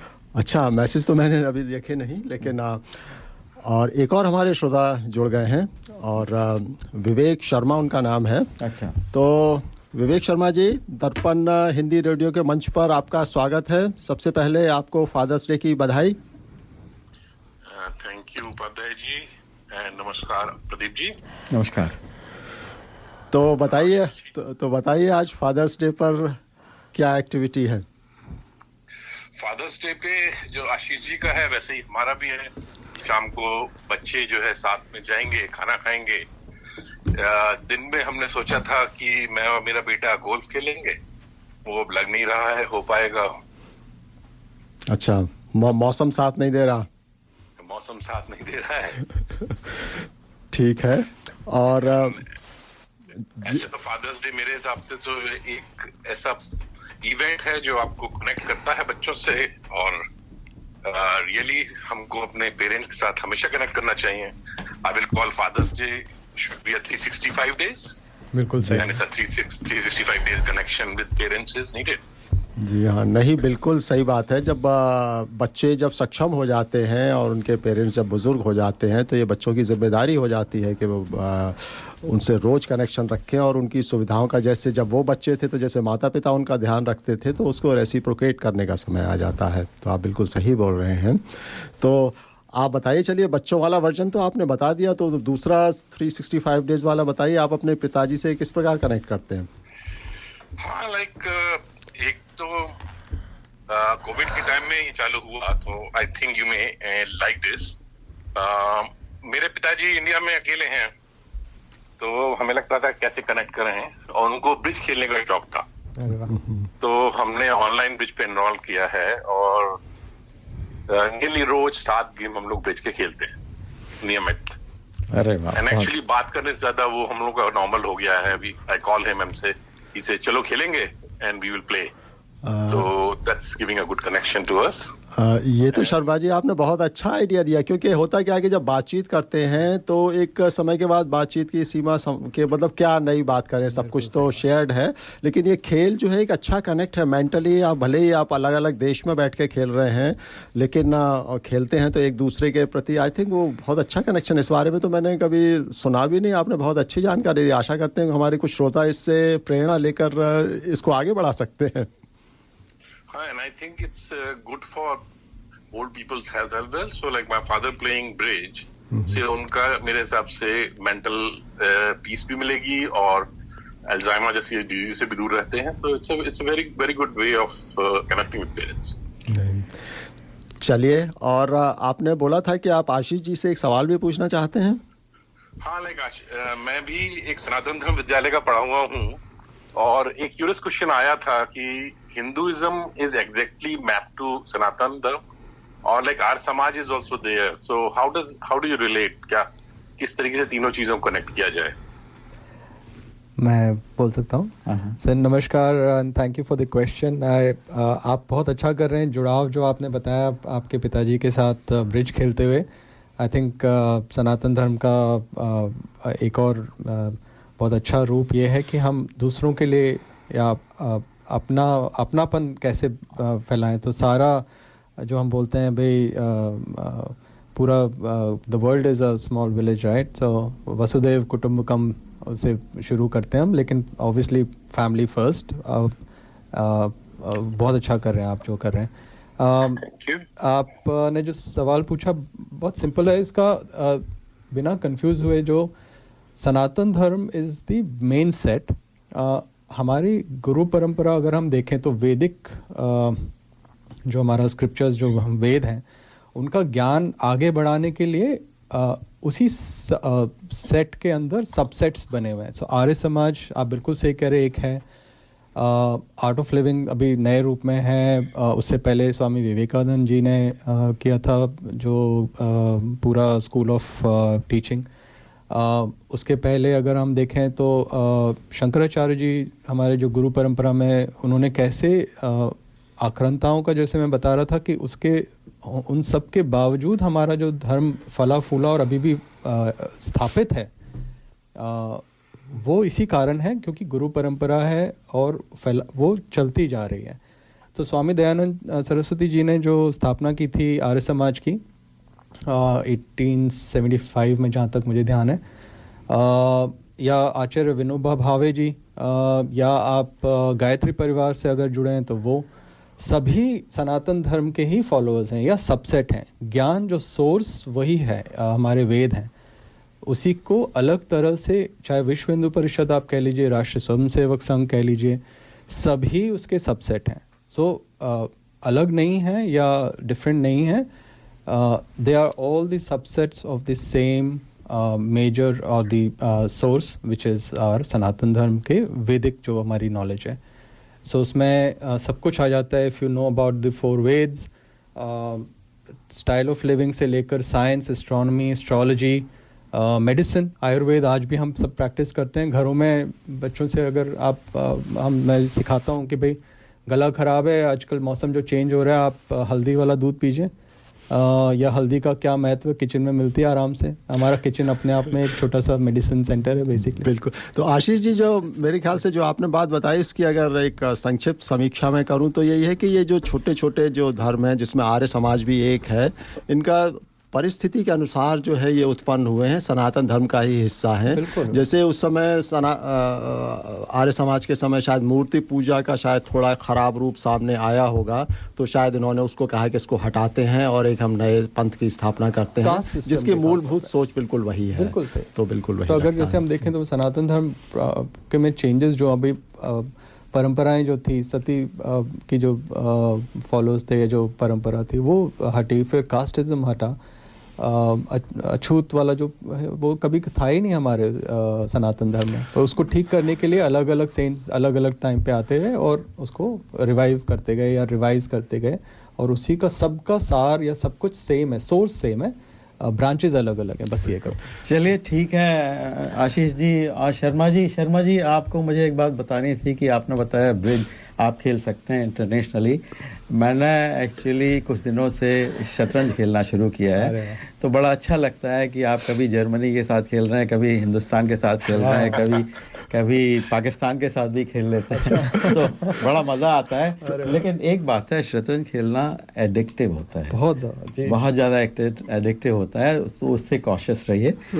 और हम इसी के साथ शर्मा जी आपका बहुत बहुत धन्यवाद, आपने बड़ी अच्छी बात बताई। शर्मा जी से एक चलते चलते यदि अनुमति हो तो काफ़ी क्रिकेट के शौकीन हैं और आज इंडिया और पाकिस्तान का जो है धमाकेदार मैच होने वाला है, तो शर्मा जी कुछ बताइए, आपका क्या प्रेडिक्शन है, आज रात क्या होने वाला है? अरे और क्या होगा, इंडिया जीतेगी। तो कल अफगानिस्तान और बांग्लादेश का गेम हुआ था, उसमें भी ऐसा लगता है कि आखिरी ओवर में ही डिसाइड होते हैं, तो मेरे हिसाब से पाकिस्तान इंडिया का मैच भी आखिरी ओवर में डिसाइड होगा। ओपनिंग बैट्समैन की इंपॉर्टेंस है, अगर इंडिया में रोहित शर्मा अच्छा खेलेंगे तो इंडिया के चांस इंप्रूव हो जाएंगे। शर्मा जी अच्छा खेलना पड़ेगा। वैसे मैं अपने दिल की बात बताऊं, लॉ ऑफ एवरेज जो है वो भारत के खिलाफ है इस समय। हम पाकिस्तान से काफ़ी समय से जीतते आ रहे हैं और शायद हार ड्यू है, और मैं चाहता हूं कि हार अगर होनी है तो आज हो जाए, क्योंकि उसके बाद फिर फाइनल में हो सकता है फिर इनसे खेलना पड़े, तो तब के लिए जीत को सुरक्षित रहना मेरे ख्याल से ज़्यादा अच्छा रहेगा। तो वर्ल्ड कप में एवरेज कहाँ है, पाकिस्तान एक बार जीता है सब वर्ल्ड कप में, हम ही जीते हैं हमेशा। नहीं, चलिए Sharma ji, thank you very much, आपने इतने विभिन्न विषयों पर अपने हमारे श्रोताओं को जानकारी दी, और एक बार आपको फादर्स डे की पुनः बधाई, और भविष्य में आपसे इसी प्रकार की रोचक जानकारी के लिए हम लोग जुड़ते रहेंगे। हमारे साथ जुड़ने के लिए धन्यवाद। चलिए ठीक है शर्मा जी, नमस्ते। और हमारे जो दूसरे आज के खास मेहमान हैं वो हम ही में से एक हैं। हमारे जो ग्रुप है जो कि रेडियो का प्रसारण करते हैं, उन्हीं में से हमारी हैं डॉक्टर शैलजा जी, डॉक्टर शैलजा चतुर्वेदी जी, जो कि साइकाइट्रिस्ट हैं और उन्होंने कई किताबें लिखी हैं, बहुत यूज़फुल बुक्स हैं। तो हम सबसे पहले तो शैलजा जी के बारे में बहुत लोग जानते हैं, लेकिन वो कहाँ से हैं, कब ऑस्ट्रेलिया आई और कब उन्होंने यहाँ साइकियाट्री के प्रोफेशन में भाग लिया, ज्वाइन किया, तो इस बारे में हम शैलजा जी आपसे पूछना चाहते हैं। आप कहाँ से हैं, अपनी थोड़ी सी बैकग्राउंड बताइए। आज यहाँ पे दो प्रदीप जी बैठे हुए हैं, प्रदीप कुमार जी, प्रदीप उपाध्याय जी, और आप दोनों का बहुत हम आभार है कि आपने हमें निमंत्रित किया है। और हमारे साथ में आशीष जी बैठे हैं, नीरू जी भी बैठी हुई हैं। तो प्रदीप जी, मैं यहाँ पर आई थी 1969 के अंत में, यानी कि 1969 के अंत में। तो हम लोगों की नींव आपने यहीं पर 1969 में रखी, बड़ी खुशी हुई जानकर। प्रदीप जी, ये वो दौर है जो शायद हमने, एटलीस्ट मैंने तो ऑस्ट्रेलिया का नाम भी शायद उस उम्र में नहीं सुना होगा। हमने भी नहीं सुना था, लेकिन 1969 में वाइट ऑस्ट्रेलिया पॉलिसी अबॉलिश की गई थी। अच्छा। उस वक्त इनको लोगों को डॉक्टर्स की बहुत ज़रूरत थी। तो मैं लखनऊ से आई थी, लखनऊ मेडिकल कॉलेज से मैंने MBBS किया था, 2 साल मैंने वहाँ काम किया था। और 70s में यहाँ पे अधिकतर जो आए थे वो डॉक्टर्स आए थे। तो पहला जो हम लोगों का समय था करीब, क्योंकि हम लोग यहाँ पर आए थे सिर्फ $20 या $25 लेकर, फॉरेन एक्सचेंज बहुत मुश्किल था भारत में। और यहाँ पे आप समझ सकते हैं, जब हमने ऑस्ट्रेलिया का नाम ही नहीं सुना था तो यहाँ पे हम किसी को भी नहीं जानते थे। कि मेरे लिए सब गोरे गोरे चारों तरफ देखना घबराहट होने लगी थी कि हम जंगल में आ गए, हम कहाँ आ गए हैं, इतनी घबराहट, क्योंकि मैंने कभी इतने सफ़ेद चेहरे ज़िंदगी में इतने क्या 1-2 भी नहीं देखे थे। फिर 70s में जितने भी डॉक्टर्स आए थे, हम लोगों को सभी को अपना पहला पैर जमाने की ज़रूरत थी। तो अपने परिवार, बच्चों का और रोज़ी रोटी का, इन सब चीज़ों की। तो उसी बीच में मैंने ट्रेनिंग और फेलोशिप की थी Australia New Zealand college of psychiatrist की। और मैं पहली भारतीय महिला थी जो कि उसमें ट्रेन भी हुई थी और मेरे साइकियाट्री भी थी। इसके पहले कोई भारतीय महिलाएं नहीं थी। तो मैंने उसके बाद में करीब हम लोगों को लग गए 9-10 साल अपने को स्टैब्लिश करने में। उसके बाद हम लोगों ने 1980s में भारतीय जहाँ भी जाते हैं वो अपनी जड़ ज़रूर जमाते हैं। तो हम लोगों ने सोचा कि ये बहुत आवश्यकता है कि हम यहाँ पे जो हमारे लिए विशेष इश्यूज़ हैं उनको डेवलप करें। तो फिर हम लोगों ने 80s में शुरू किया था, इंडियन लीग पहले से थी। अच्छा। तो उसको फिर UIA, यूनाइटेड इंडिया ऑर्गेनाइजेशन बनाया गया, UIA। उसके बाद उसमें हम थोड़े बहुत इन्वॉल्व थे। उसके बाद हम लोगों ने सोचा कि हमारे लिए बहुत इम्पोर्टेंट होता है अपना प्रोफेशन, अपना धर्म, अपनी संस्कृति, अपनी भाषा, अपना साहित्य। तो फिर मैंने कुछ और लोगों के साथ मिलकर हिंदी समाज की स्थापना की। उसके बाद फिर Australia Indian medical graduate association, जिसको शॉर्ट में एमगा कहते हैं, उसकी हम लोगों ने स्थापना की। आप उसकी प्रेसिडेंट भी थी शायद? मैं उसकी प्रेसिडेंट भी थी 2 साल तक। और मैंने एक और है, global association of physicians of Indian origin, उनके भी हम सलाहकार हैं। तो उनका भी हमने 2014 में वो यहाँ इंटरनेशनल कॉन्फ्रेंस की थी। तीसरी बहुत इम्पॉर्टेंट चीज़ हम लोगों ने जो की थी वो थी श्री मंदिर सोसाइटी ऑबर्न में, वो हम लोगों ने आरंभ किया था। तो जब ये 3 चीज़ें हो गई थी तो हमारा सारा जो ग्रुप था हम लोग उसी में केंद्रित हो गए थे। हिंदी समाज, मंदिर और एमगा, ये 3 चीज़ें थी। तो उसके बाद से फिर तो बाहर लोग, अब तो देखिए कि सबसे ज़्यादा जो बाहर एथनिक ग्रुप है वो हम ही लोगों का है। बिल्कुल शैलजा जी। और ऐसा है कि ये तो हम लोग जानते हैं कि हम लोगों ने बहुत प्रोग्रेस की है और बहुत लोग आ गए हैं, लेकिन हम अपने मेन विषय पर आ जाते हैं। आपने जो किताबें लिखी हैं उनका टाइटल बताइए और उसके बारे में बताइए थोड़ा सा ब्रीफ में, फिर हम आपके स्पेसिफिक सब्जेक्ट पर आ जाएंगे। क्योंकि आज पापा का दिन है तो हम ये जानना चाहेंगे कि आपकी एक बुक स्पेसिफिकली है रेजिंग चिल्ड्रन, स्पेशली ऑस्ट्रेलिया के परिप्रेक्ष्य में कैसे करना चाहिए, उस पर आ जाते हैं क्योंकि बहुत बहुत अच्छी इम्पॉर्टेंट बात है वो। तो पहले हमें अपने बुक्स के बारे में बताइए। जी हाँ, तो मैंने जो किताबें, जो मेरे लिए विषय बहुत ज़्यादा महत्वपूर्ण थे, उन पर मैंने 3 किताबें लिखी थी समापन करने के लिए। क्योंकि एक बार मैंने कविता कहानी की लिखी थी तीसरा पहर, अभी मेरा चौथा पहर है। तो मैंने सोचा कि जाने से पहले, अपने अलविदाई से पहले कुछ लिखना ज़रूरी है। तो 3 चीज़ों जिनका मेरे ऊपर बहुत असर हुआ था, एक तो मैं माँ हूँ, मेरे 2 बेटियाँ हैं। तो मैंने लिखा था कि रेजिंग अ चाइल्ड कि किसी बाहर की जगह जहाँ जहाँ आपका कि वातावरण न हो, रेजिंग ए चाइल्ड। फिर उसके बाद मैंने सोचा कि मेरी आइडेंटिटी जो है वो बहुत इम्पॉर्टेंट है। माँ की तो आइडेंटिटी है ही, इसके अलावा मेरी आइडेंटिटी है मैं भारतीय हूँ। जहाँ भी मैं जाती हूँ मुझे भारतीय समझा जाता है। तीसरा था कि डॉक्टर। तो मैंने एक लिखी थी रिफ्लेक्शंस ऑफ अ साइकियाट्रिस्ट कि पिछले 50 सालों में कितना अंतर हुआ है। क्योंकि जब मैं यहाँ पे आई थी तो भारत में भी, यहाँ पर भी साइकियाट्री का मतलब था पागल, उसके अलावा कुछ नहीं था। तो 50 साल में जो भी उन्नति हुई है उसके विषय में लिखा था। तीसरी किताब मेरी जो सबसे इम्पोर्टेंट थी वो था ग्लोबल सिटीजन ऑफ इंडिया। तो ग्लोबल सिटीजन ऑफ इंडिया जो है वो भी बहुत इम्पोर्टेंट है, क्योंकि मैंने देखा कि हमारे बच्चे जो हैं वो उनका जो ज्ञान है वो छुटपुट होता है और सही भी नहीं होता है। तो फिर मैंने सोचा कि इंडस वैली सिविलाइजेशन से लेके हमारा जो स्पेस प्रोग्राम है तब तक का मैं वर्णन करूँ। तो ये तो मेरी 3 किताबें थीं। और आपने कहा कि जो मेरी रेजिंग द चाइल्ड है उसके विषय में। हाँ, बड़ा आपका जो ये 3 किताबें हैं इनके बारे में बात करते रहेंगे हम अगले कार्यक्रमों में भी, लेकिन आज हम बात करने वाले हैं रेजिंग द चाइल्ड। तो हमारा सबसे पहले प्रश्न आपसे ये है कि जो बच्चा बड़ा होने लगता है तो उसमें बच्चे के व्यक्तित्व का विकास कैसे किया जाए कि बच्चा बड़ा होकर कॉन्फिडेंट फील करे और दुनिया में उसे अच्छी तरह रहने की पर्सनालिटी बन सके उसकी। हाँ, जैसा कि आप जानते हैं कि पर्सनालिटी बहुत इम्पोर्टेंट होती है। चरित्र यानी व्यक्तित्व का निर्माण सुखी, समृद्ध व सफल जीवन के लिए रामबाण होता है।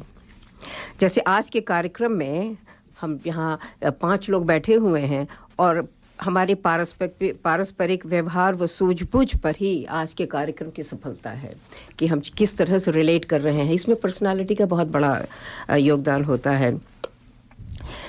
और पर्सनालिटी और व्यक्तित्व वह कुंजी है जो जीवन के सुअवसरों से परिचय कराता है और इस सफलता का अभिन्न अंग है। ये विचार, भावनाओं व पर्सनालिटी की परिभाषा जो होती है वो यही है कि हमारे विचार क्या हैं, हमारी भावनाएं क्या हैं और हमारा व्यवहार कैसा है। नहीं तो शैलजा जी ये बताइए कि जैसे बच्चा पैदा हुआ जी 3 या 4 साल में थोड़ा थोड़ा वो अपने आप से अवेयर होता है, अपने एनवायरनमेंट से अवेयर होता है। तो वहाँ से लेकर आप ये बताइए 15-16 साल का बच्चा हो गया तो कैसे उसके लिए कैसे कि क्या किया जाए, किस तरह से, कुछ टिप्स दीजिए। जी हाँ, तो किस तरह से बच्चे का भविष्य आप अच्छा बना सकते हैं। तो उसके लिए बच्चा जब से पैदा होता है तभी से उसमें कुछ व्यक्तित्व की नींव पड़ने लगती है। उसकी झलकियाँ, हर बच्चे की पर्सनैलिटी अलग दिखाई देती है पैदा होते ही। बिल्कुल। तो जब बच्चा, समझिए कि जब 6 महीने का बच्चा होता है तभी उसमें परसेप्शन कि हमारा वातावरण कैसा है उसको लेके जागृति होने लगती है। सबसे पहली इम्पॉर्टेंट चीज़ होती है खुशहाल स्नेहपूर्ण परिवार, जहाँ पे युवा सदस्य अपने आदर्शों के अनुरूप व्यवहार करते हैं। तो बच्चा जो है वो आपको फॉलो करता है। तो बच्चों को समय दे सकें और प्यार दे सकें। जी हाँ, आप समय उनको दीजिए और आप अपना जैसा आप चाहते हैं बच्चे से उसी तरह का व्यवहार आप कीजिए उस बच्चे के साथ में। तो जो भी वो बच्चा देखता है करीब 3-4 महीने की आयु से उसके व्यक्तित्व में वो सब समाविष्ट होता चला जाता है। बच्चा देखता है कि आप किस तरह दया, सद्भावना, क्रोध को उलझने में, उनको रिजॉल्व करने में किस तरह आप करते हैं। ये बच्चा देखता है कि पापा नाराज़ हो रहे हैं, किस तरह से रिजॉल्व करते हैं, किस तरह से समझौता होता है। वो सब बातें बच्चों को पता लगती रहती हैं और किस तरह से आप चुनौतियों से लड़ते हैं ये बच्चे को पता रहता है। तो आपका मतलब ये बच्चा सीखता है सिर्फ देखकर, बच्चे से कहने से कुछ नहीं होता है कि ऐसे करो। हाँ। बच्चे अनुकरण करते हैं, देखते हैं माता पिता का। बिल्कुल प्रदीप जी। और फादर्स डे के संदर्भ में तो मैं ये बताना चाहूँगा, इतनी कहानियाँ हम लोगों ने पढ़ी हैं कि लोग जो है वो कहते हैं कि हमारे बच्चे जो है हमारा सम्मान नहीं करते, लेकिन वह भूल जाते हैं कि जब वो बच्चा बड़ा हो रहा था उस समय उन्होंने अपने माता पिता का सम्मान शायद नहीं किया होगा, वही बच्चे ने सीखा है और वही उनको मिल रहा है।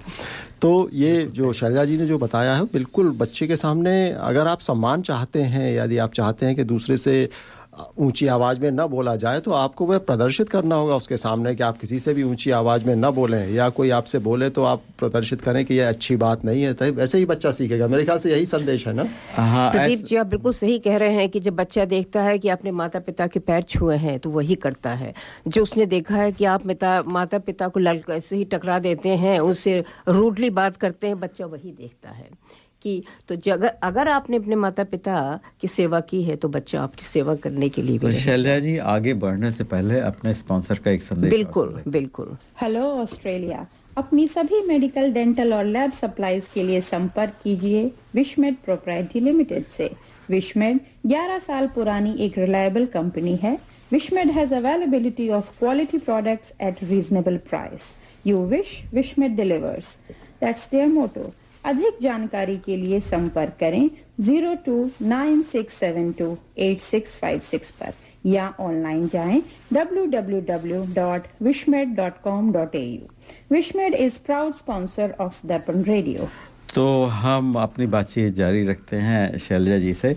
शैलजा जी ये बताइए कि जीवन में सफल व्यक्तित्व के लिए बच्चों में क्या गुण होने चाहिए?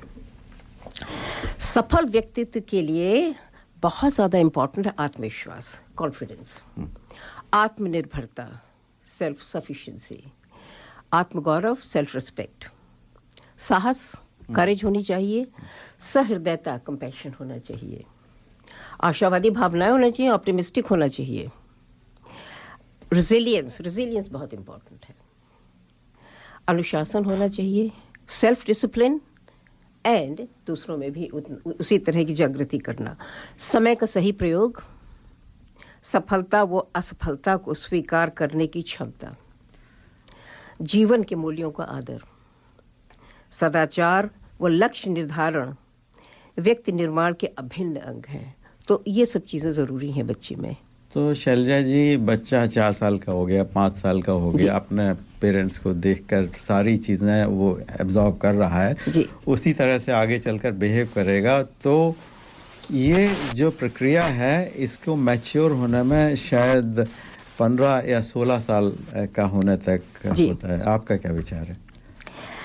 आपने सही कहा है कि इस पर्सनालिटी होती तो है, ज़िंदगी भर डेवलप होती रहती है, जितना हमारा एक्सपीरियंस होता है उसी के अनुसार होते रहते हैं।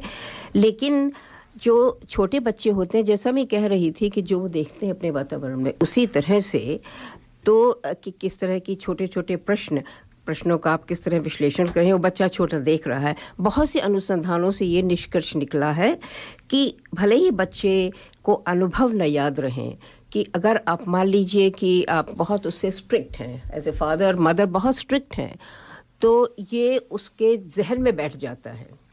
आगे चल के ये बच्चा जो है, जितनी अथॉरिटी फिगर्स हैं सबसे घबराता है वो, तो ये बच्चे को याद नहीं रहता है कि क्यों मैं इतना घबराता हूँ इस सिचुएशन से।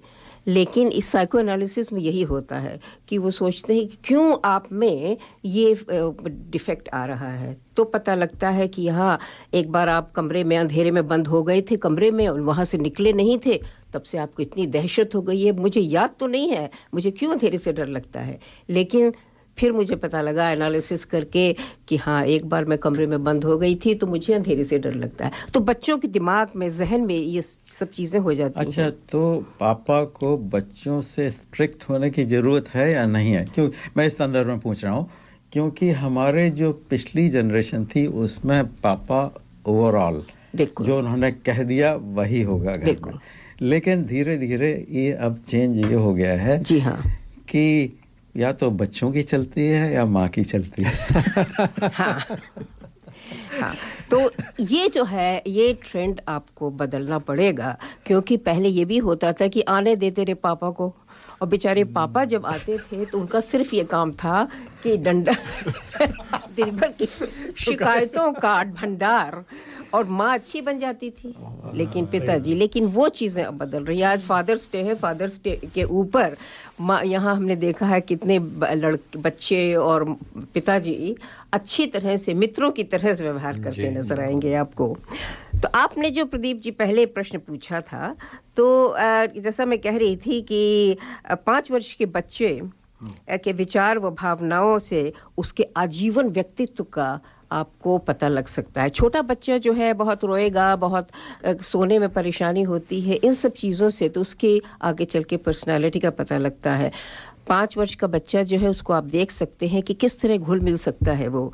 तो ये और यही समय है कि आप उसका मार्गदर्शन करें, उसको आप दिखाएं कि किस तरह से दुनिया में, क्योंकि 5 साल में बच्चा जो है बाहर के लोगों से भी एसोसिएट होने लगता है।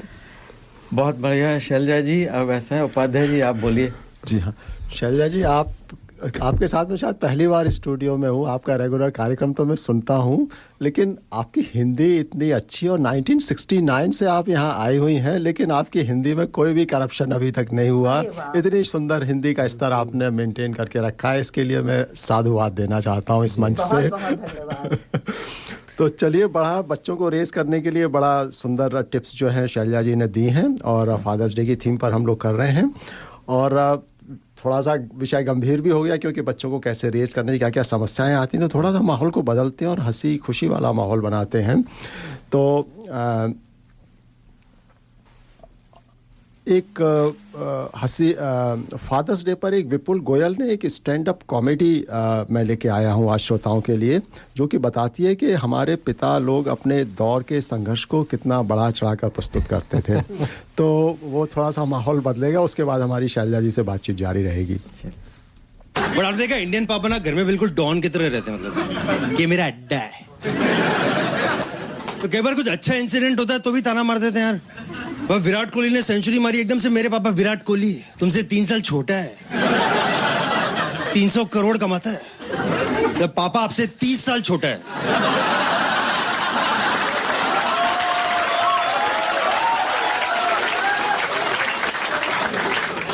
I think you have more catching up to do here.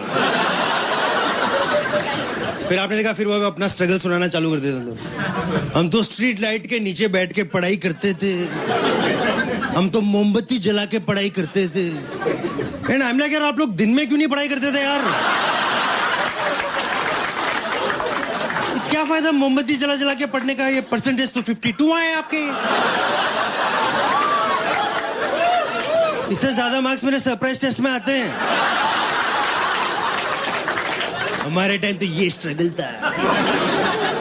एक तो इनके टाइम में कुछ ज्यादा स्ट्रगल था नहीं, हर कोई स्ट्रगल कर रहा था। एक भी बंदा सेटल नहीं था इनके टाइम, एक भी सेटल नहीं था यार। ये पूरी जनरेशन ही रिसेशन में पैदा हुई है यार।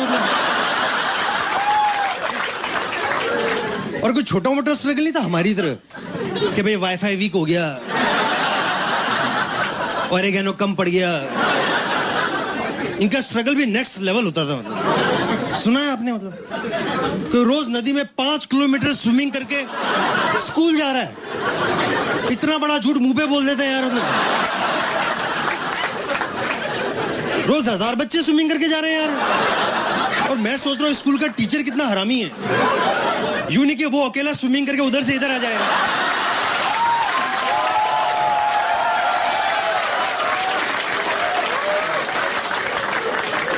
वो अलग ही मजे ले रहा बच्चों के यार। आओ सालो तुम लोग, अभी तो तुम्हारे पूरे खानदान के मजे लूंगा मैं। मंडे को पेरेंट टीचर मीटिंग रखी है।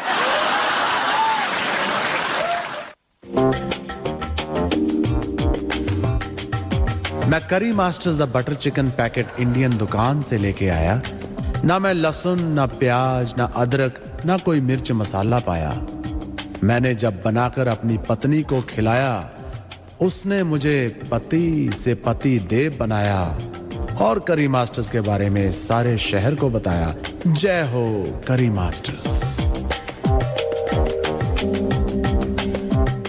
ये था हमारे स्पॉन्सर करी मास्टर का संदेश।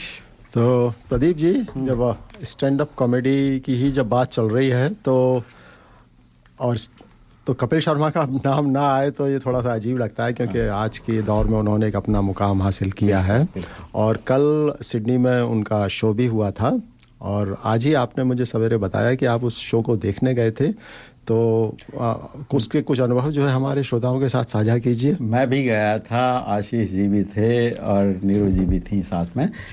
और मैं एक बात कहना चाहता हूँ, जब भारतीय प्रोग्राम का आयोजन होता है तो जनरली वो लेट शुरू होता है।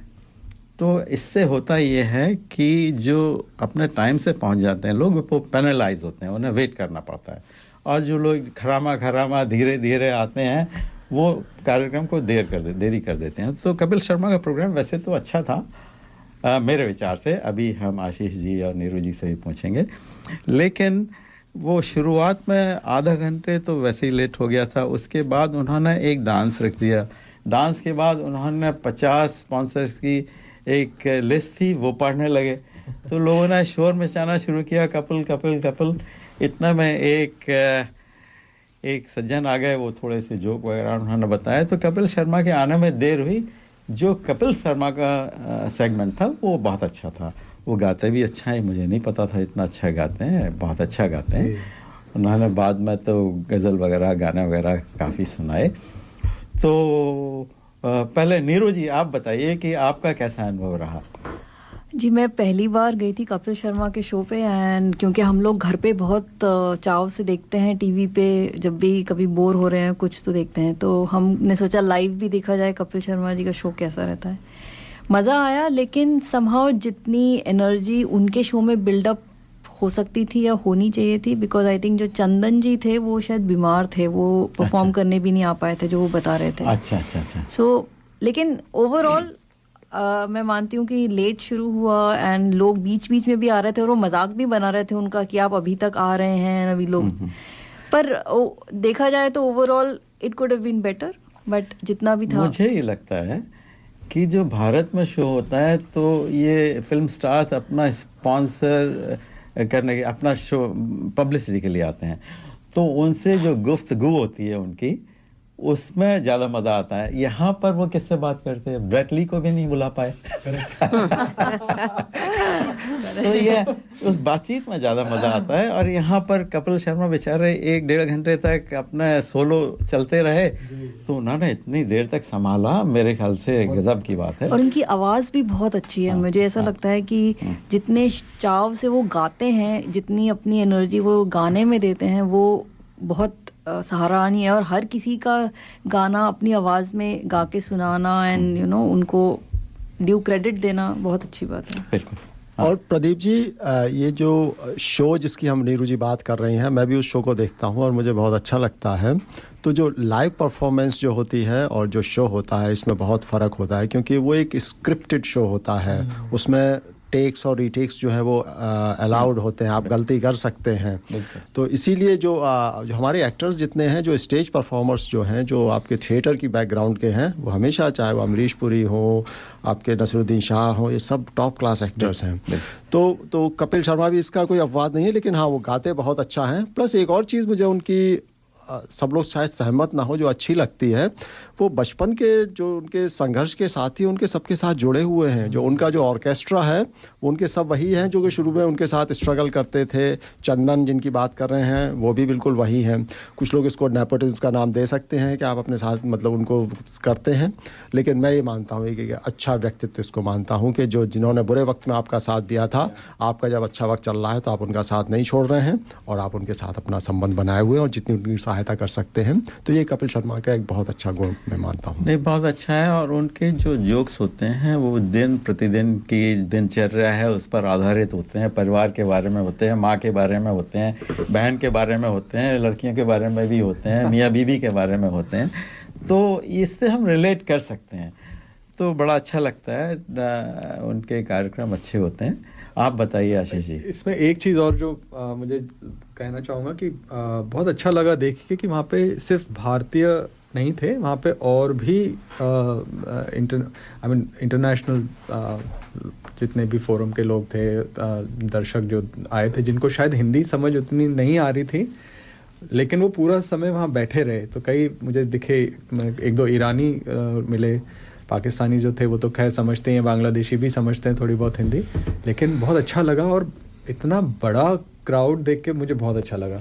एक साथ पूरा खचाखच भरा हुआ था। उसकी 9000 कैपेसिटी है। जी 6000 लोग थे, 6000 से ऊपर से लोग थे। और वो खुद कपिल शर्मा को देख के लगा, जो ऊपर तक वहाँ बैठे थे लोग, कि उन्होंने कभी नहीं सोचा था कि इतने लोग होंगे और वहाँ तक बैठे हैं ऊपर तक और इतने चाव से सुन रहे थे और अच्छा लगा कि ओवरऑल कितनी डिमांड तो है ही पर ह्यूमर एक बहुत बड़ा फैक्टर है कनेक्ट करने पीपल से लोग ये ऐसा कहा जाता है आपका अगर मूड खराब हो तो आप वैसे ही हंसने लगिए और ग्रुप में हंसिए तो वैसे ही मूड चेंज होगा इन्फेक्शियस होता है इन्फेक्शियस अच्छा तो इसी इन्फेक्शियस की बात तो हम शैलजा जी ज़्यादा अच्छी बताएंगे मैं शैलजा जी आप ये बताइए कि ठीक है बच्चे बड़े हो जाते हैं लेकिन हम लोगों को और किस किस बातों का ध्यान देना चाहिए कि हमारे जो बच्चे हैं जब बड़े हो जाते हैं तो अपनी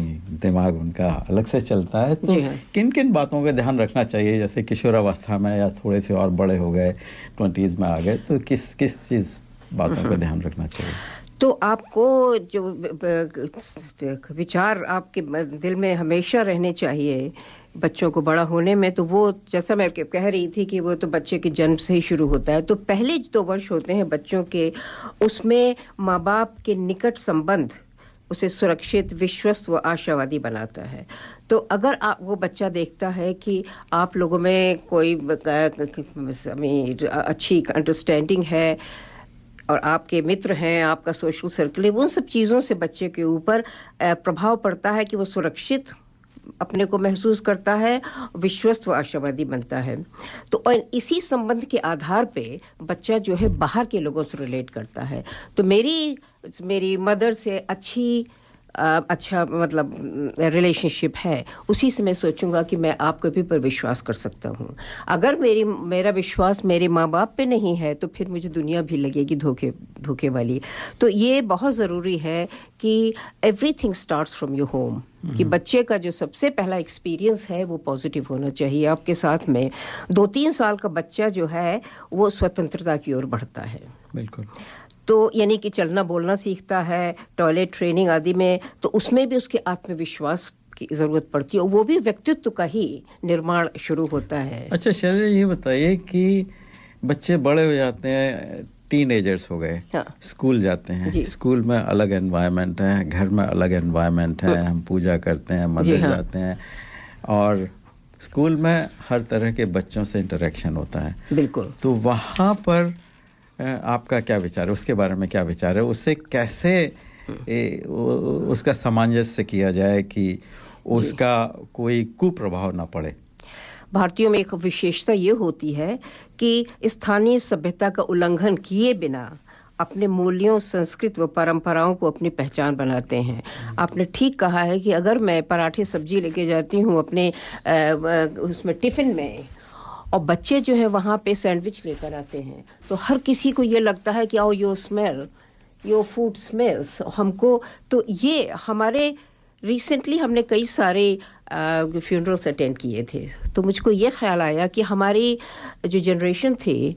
तो उसमें ये प्रॉब्लम नहीं थी क्योंकि हम लोग सब इंडिया में ग्रो अप हुए थे तो हम लोगों के साथ ये प्रॉब्लम नहीं थी कि हमारे पराठे सब्जी हैं इनका सैंडविच है या हम काले हैं ये गोरे हैं ये संबंध नहीं था तो अब बच्चों को इस बात से संघर्ष करना पड़ता है कि जैसे कि मेरी बेटी है उससे पूछा अक्सर लोग पूछते हैं कि वेयर आर यू फ्रॉम उसने कहा I am from Australia I am born here still where are you from क्योंकि उसका रंग फर्क है तो ये जो चीज़ है तो हमारे भारतीय जो हैं वो जहाँ भी जाते हैं वो अपनी संस्कृति को ले जाते हैं अपनी भाषा अपनी संस्कृति खान पीन सब ले जाते हैं लेकिन वहाँ की संस्कृति का उल्लंघन नहीं करते हैं तो हम लोगों ने यहाँ पे भी अडेप्ट किया है कि किस तरह से हम बच्चों को भी सैंडविच भी दे सकते हैं और घर में आके दाल चावल भी खिला सकते हैं नहीं शैलजा ये बताइए थोड़ा सा कन्फ्लिक्ट इस तरह से होता है कि जब टीनेजर से लेकर करीब 25-30 साल तक बच्चा थोड़ा रिबेलियस होता है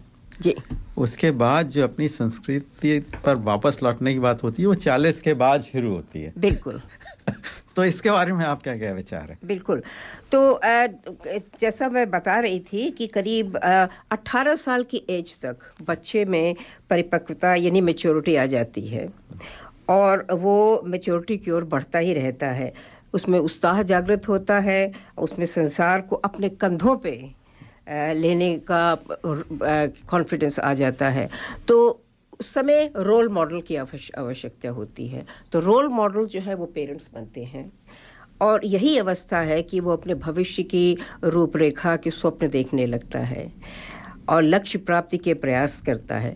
तो और यहाँ पर मैंने देखा है पिछले इतने सालों में कि बच्चे जो हैं वो भले ही कितने ही अंग्रेजियत में मिल गए हों, लेकिन फिर भी शादियों में हमने देखा है कि वो लहंगा ही पहनेंगी लड़कियाँ, हमेशा लहंगा, लड़के जो हैं वो हमेशा हमारे ही ब्राइडल कॉस्ट्यूम्स पहनते हैं।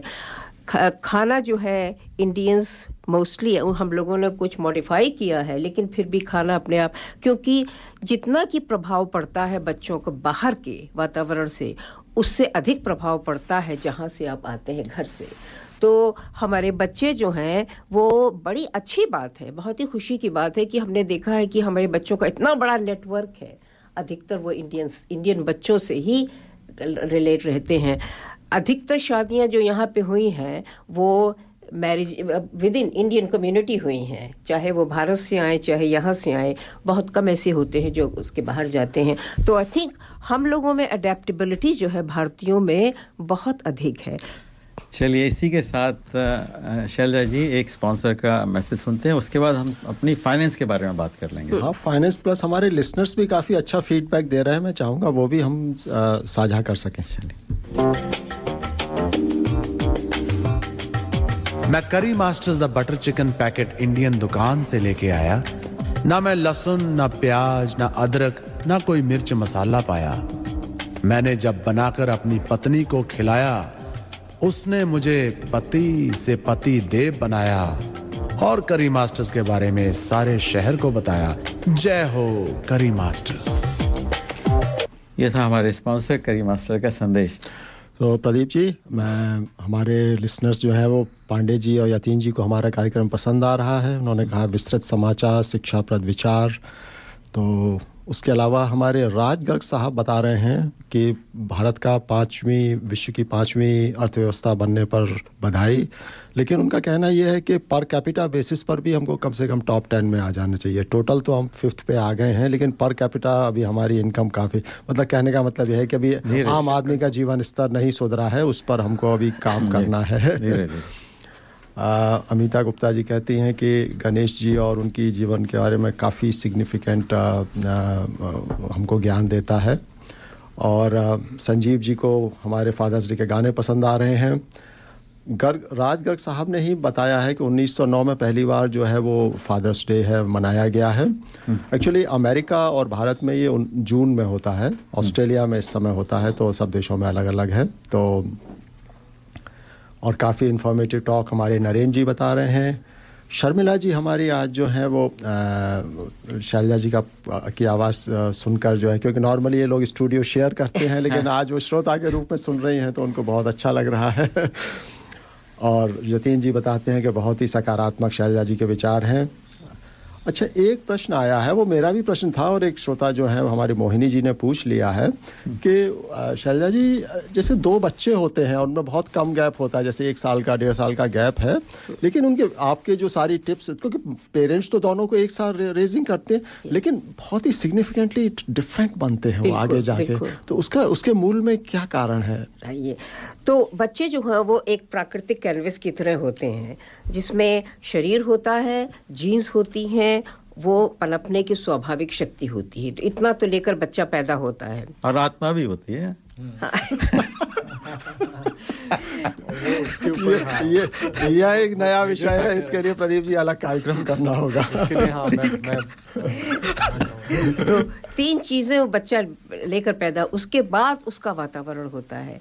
तो भले ही बच्चे जो होते हैं मोनोजाइगोटिक होते हैं या डाइजाइगोटिक होते हैं, कि एक ही एक्स में से 2 निकलते हैं, तो उनकी शक्लें भी एक जैसी होती हैं बिल्कुल, लेकिन फिर भी उनका व्यवहार जो है, डाइजाइगोटिक जो होते हैं वो तो सिबलिंग्स की तरह होते हैं, क्योंकि उनके 2 अलग अलग ओवर्स होते हैं। तो मान लीजिए अगर जो जुड़वा बच्चे हैं तो भी वो उनका घर का वातावरण से, लेकिन उनकी जो शक्ति है सोचने की, रिलेट करने की, वो इंडिविजुअल है, हर किसी पिछले जन्म का संस्कार। संस्कार भी उनके एक से हो सकते हैं, क्योंकि संस्कार जो है वो पेरेंट्स दे रहे हैं, लेकिन उनका जो परसेप्शन है वो डिफरेंट हो जाता है कि आपने मुझको ये सिखाया है कि नहीं, दूसरे की पेंसिल आप नहीं लेंगे बिना पूछे हुए, तो वो संस्कारों में आ जाता है कि ईमानदारी आप कर रहे हैं, लेकिन दोनों बच्चे कैसे उसको परसीव करेंगे वो है। तो ये जो है, ये ह्यूमन की इतनी विशेषता है, इतनी बड़ी विशेषता है ह्यूमन ब्रेन की, कि हम एक ही चीज़ को दो नज़रिए से देखते हैं। तो बच्चों में ये जो है, और फिर ये जैसे बच्चे बड़े होते हैं उनके एक्सपीरियंसेस फ़र्क हो जाते हैं, भले ही वो जुड़वा बच्चे हों और मोनोजाइगोटिक हों, लेकिन फिर भी उनके एक्सपीरियंसेस फ़र्क हो जाते हैं कि मेरे पास जो लड़का बैठता है वो उसने मुझको चुटकी काट ली है, मुझको, और मेरा जो भाई है वो उधर बैठा, उसके पास जो लड़का बैठा हुआ है वो उसको सहलाता है, उसको आश्वासन देता है। तो दोनों के एक्सपीरियंसेस जो है वो फ़र्क हो जाते हैं। बस इन्हीं से फिर धीरे धीरे गाड़ी चलती है। तो इसलिए दो बच्चे जो है बहुत कुछ डिफरेंट, और आप ये चेंज नहीं कर सकते हैं, क्योंकि कहा जाता है कि the ship is made for, ship is safest at the harbour, but it is not meant for it. ठीक है, तो ये जो वैज्ञानिक, जो शैलजा जी ने बताया, वैज्ञानिक तथ्य है कि किस तरीके से अनुभव के आधार पर होते हैं। लेकिन इसी को अगर देखने से डीएनए होता है, डीएनए जो है एक कम्पैक्ट नॉलेज या जो भी कह लें डाटा सिस्टम है, जो कि पूरी सारी इंफॉर्मेशन रखता है, और उसी के बेसिस जैसे एक बहुत इंटेलिजेंट और वैज्ञानिक बन जाता है। सेम माता पिता के बच्चे हैं, वो तो लर्निंग नहीं है, वो तो कम से कम कुछ बॉन्ड है इसके अंदर की, जीनियस है वो, तो वो है वो उसके डीएनए में था, उसका ट्रेनिंग से बहुत अधिक लेना देना नहीं है, ऐसा मेरा मानना है।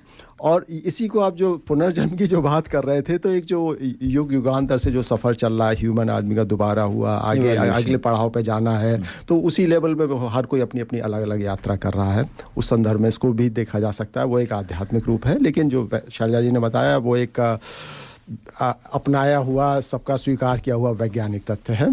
तो चलिए प्रदीप जी, धंधे की बात करें। धंधे की बात करते हैं।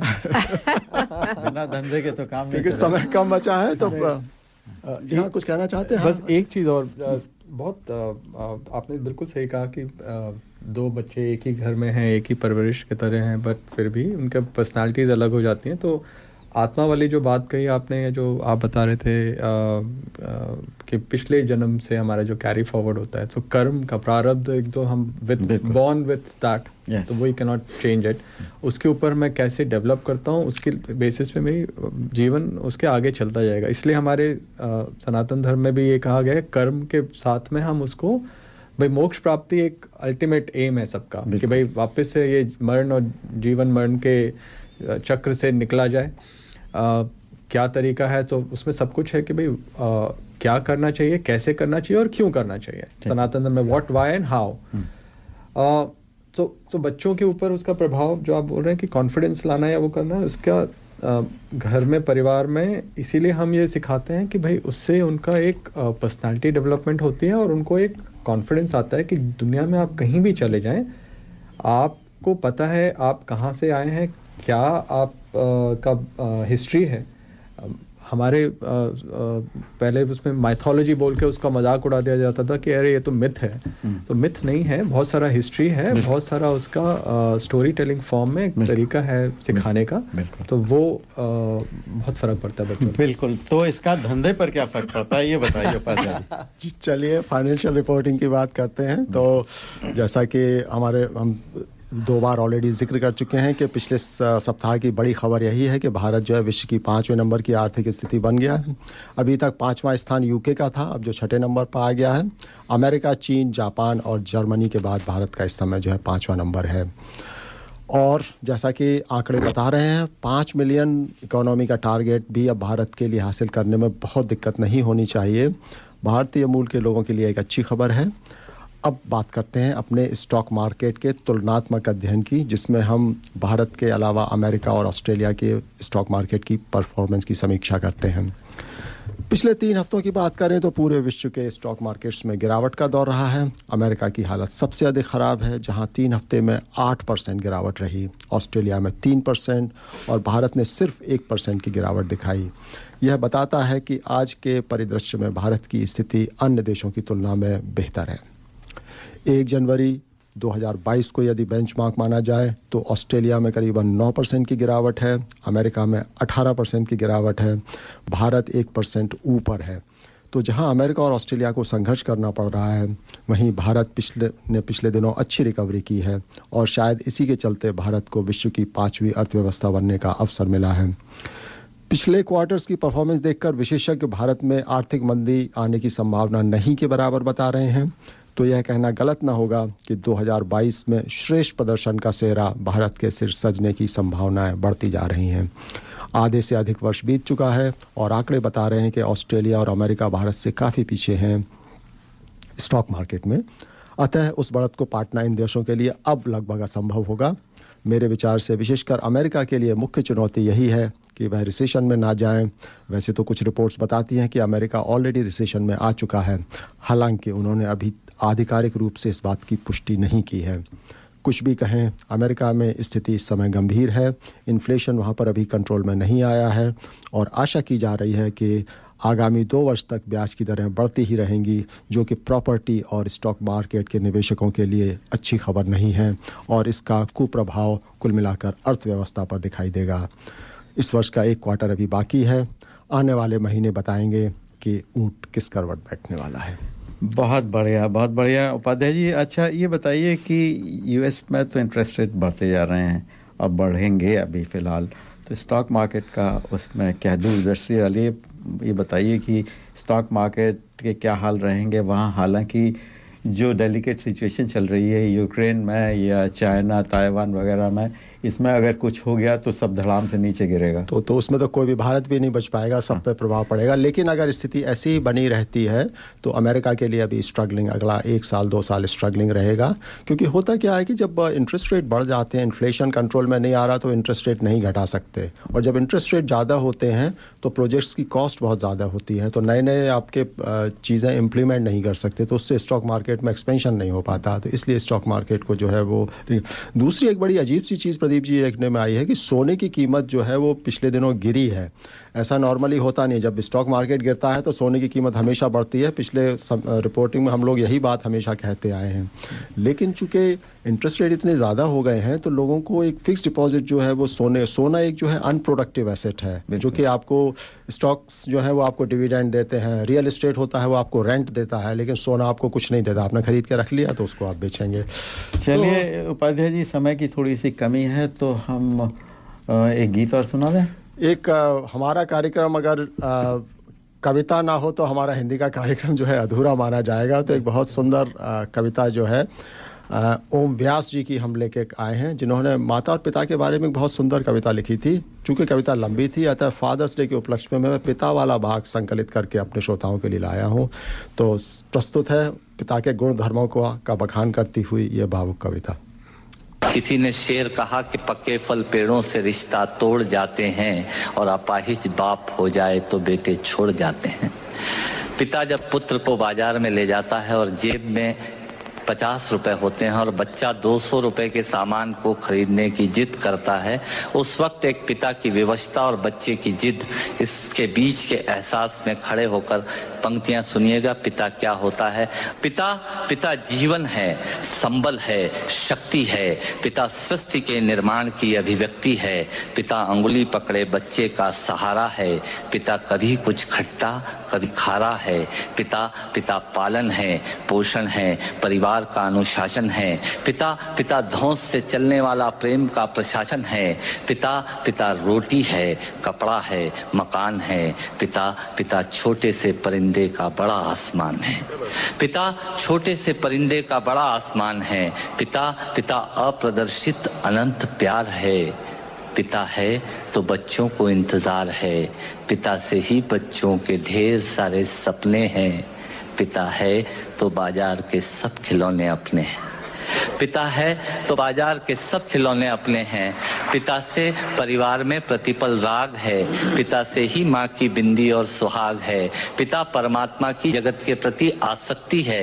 पिता गृहस्थ आश्रम में उच्च स्थिति की भक्ति है।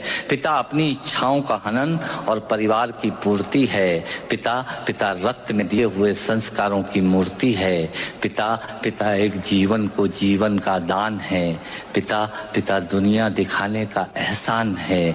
पिता सुरक्षा है अगर सिर पर हाथ है। पिता नहीं तो बचपन अनाथ है। पिता नहीं तो बचपन अनाथ है। पिता नहीं तो बचपन अनाथ है। तो पिता से बड़ा तुम अपना नाम करो। पिता का अपमान नहीं, उन पर अभिमान करो, क्योंकि माँ बाप की कमी को कोई पाट नहीं सकता और ईश्वर भी इनके आशीषों को काट नहीं सकता। विश्व में किसी भी देवता का स्थान दूजा है। माँ बाप की सेवा ही सबसे बड़ी पूजा है। विश्व में किसी भी तीर्थ की यात्राएं व्यर्थ हैं यदि बेटे के होते माँ बाप असमर्थ हैं।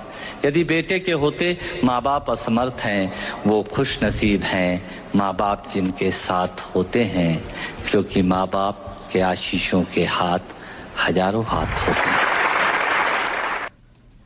शैलजा जी, आप कुछ बताने वाली थी?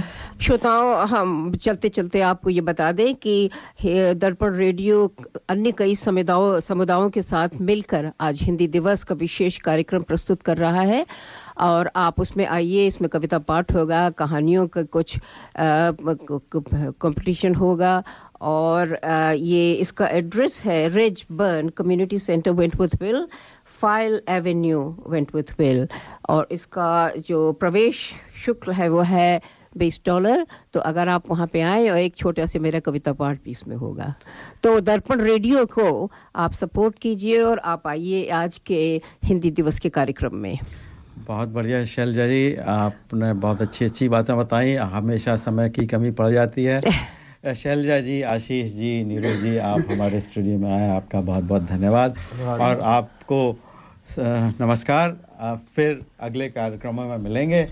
उपाध्याय जी, आशा करते हैं हमारी मनोरंजक एवं ज्ञानवर्धक प्रस्तुति आपको पसंद आई होगी। हमारे मेहमान भी आप लोगों से अब विदा लेना चाहेंगे। हमारा कार्यक्रम सुनने के लिए आप सभी का आभार। श्रोताओं का प्यार व प्रोत्साहन हम लोगों को इसी प्रकार मिलता रहे, ऐसी हमारी अपेक्षा है। अगले सप्ताह एक और मनोरंजक कार्यक्रम के साथ हमारी सहयोगी टीम आपके समक्ष प्रस्तुत रहेगी। धन्यवाद और नमस्कार। धन्यवाद, नमस्कार सबको। और आपके लिए एक सुंदर सा गीत छोड़े जा रहे हैं।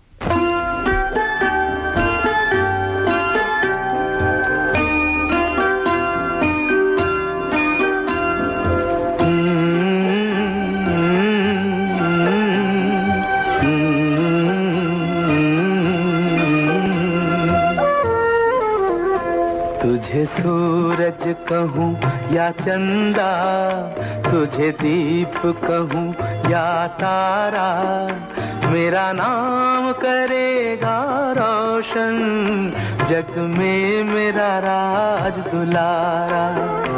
तुझे सूरज कहूँ या चंदा, तुझे दीप कहूँ या तारा, मेरा नाम करेगा रोशन, जग में मेरा राज दुलारा।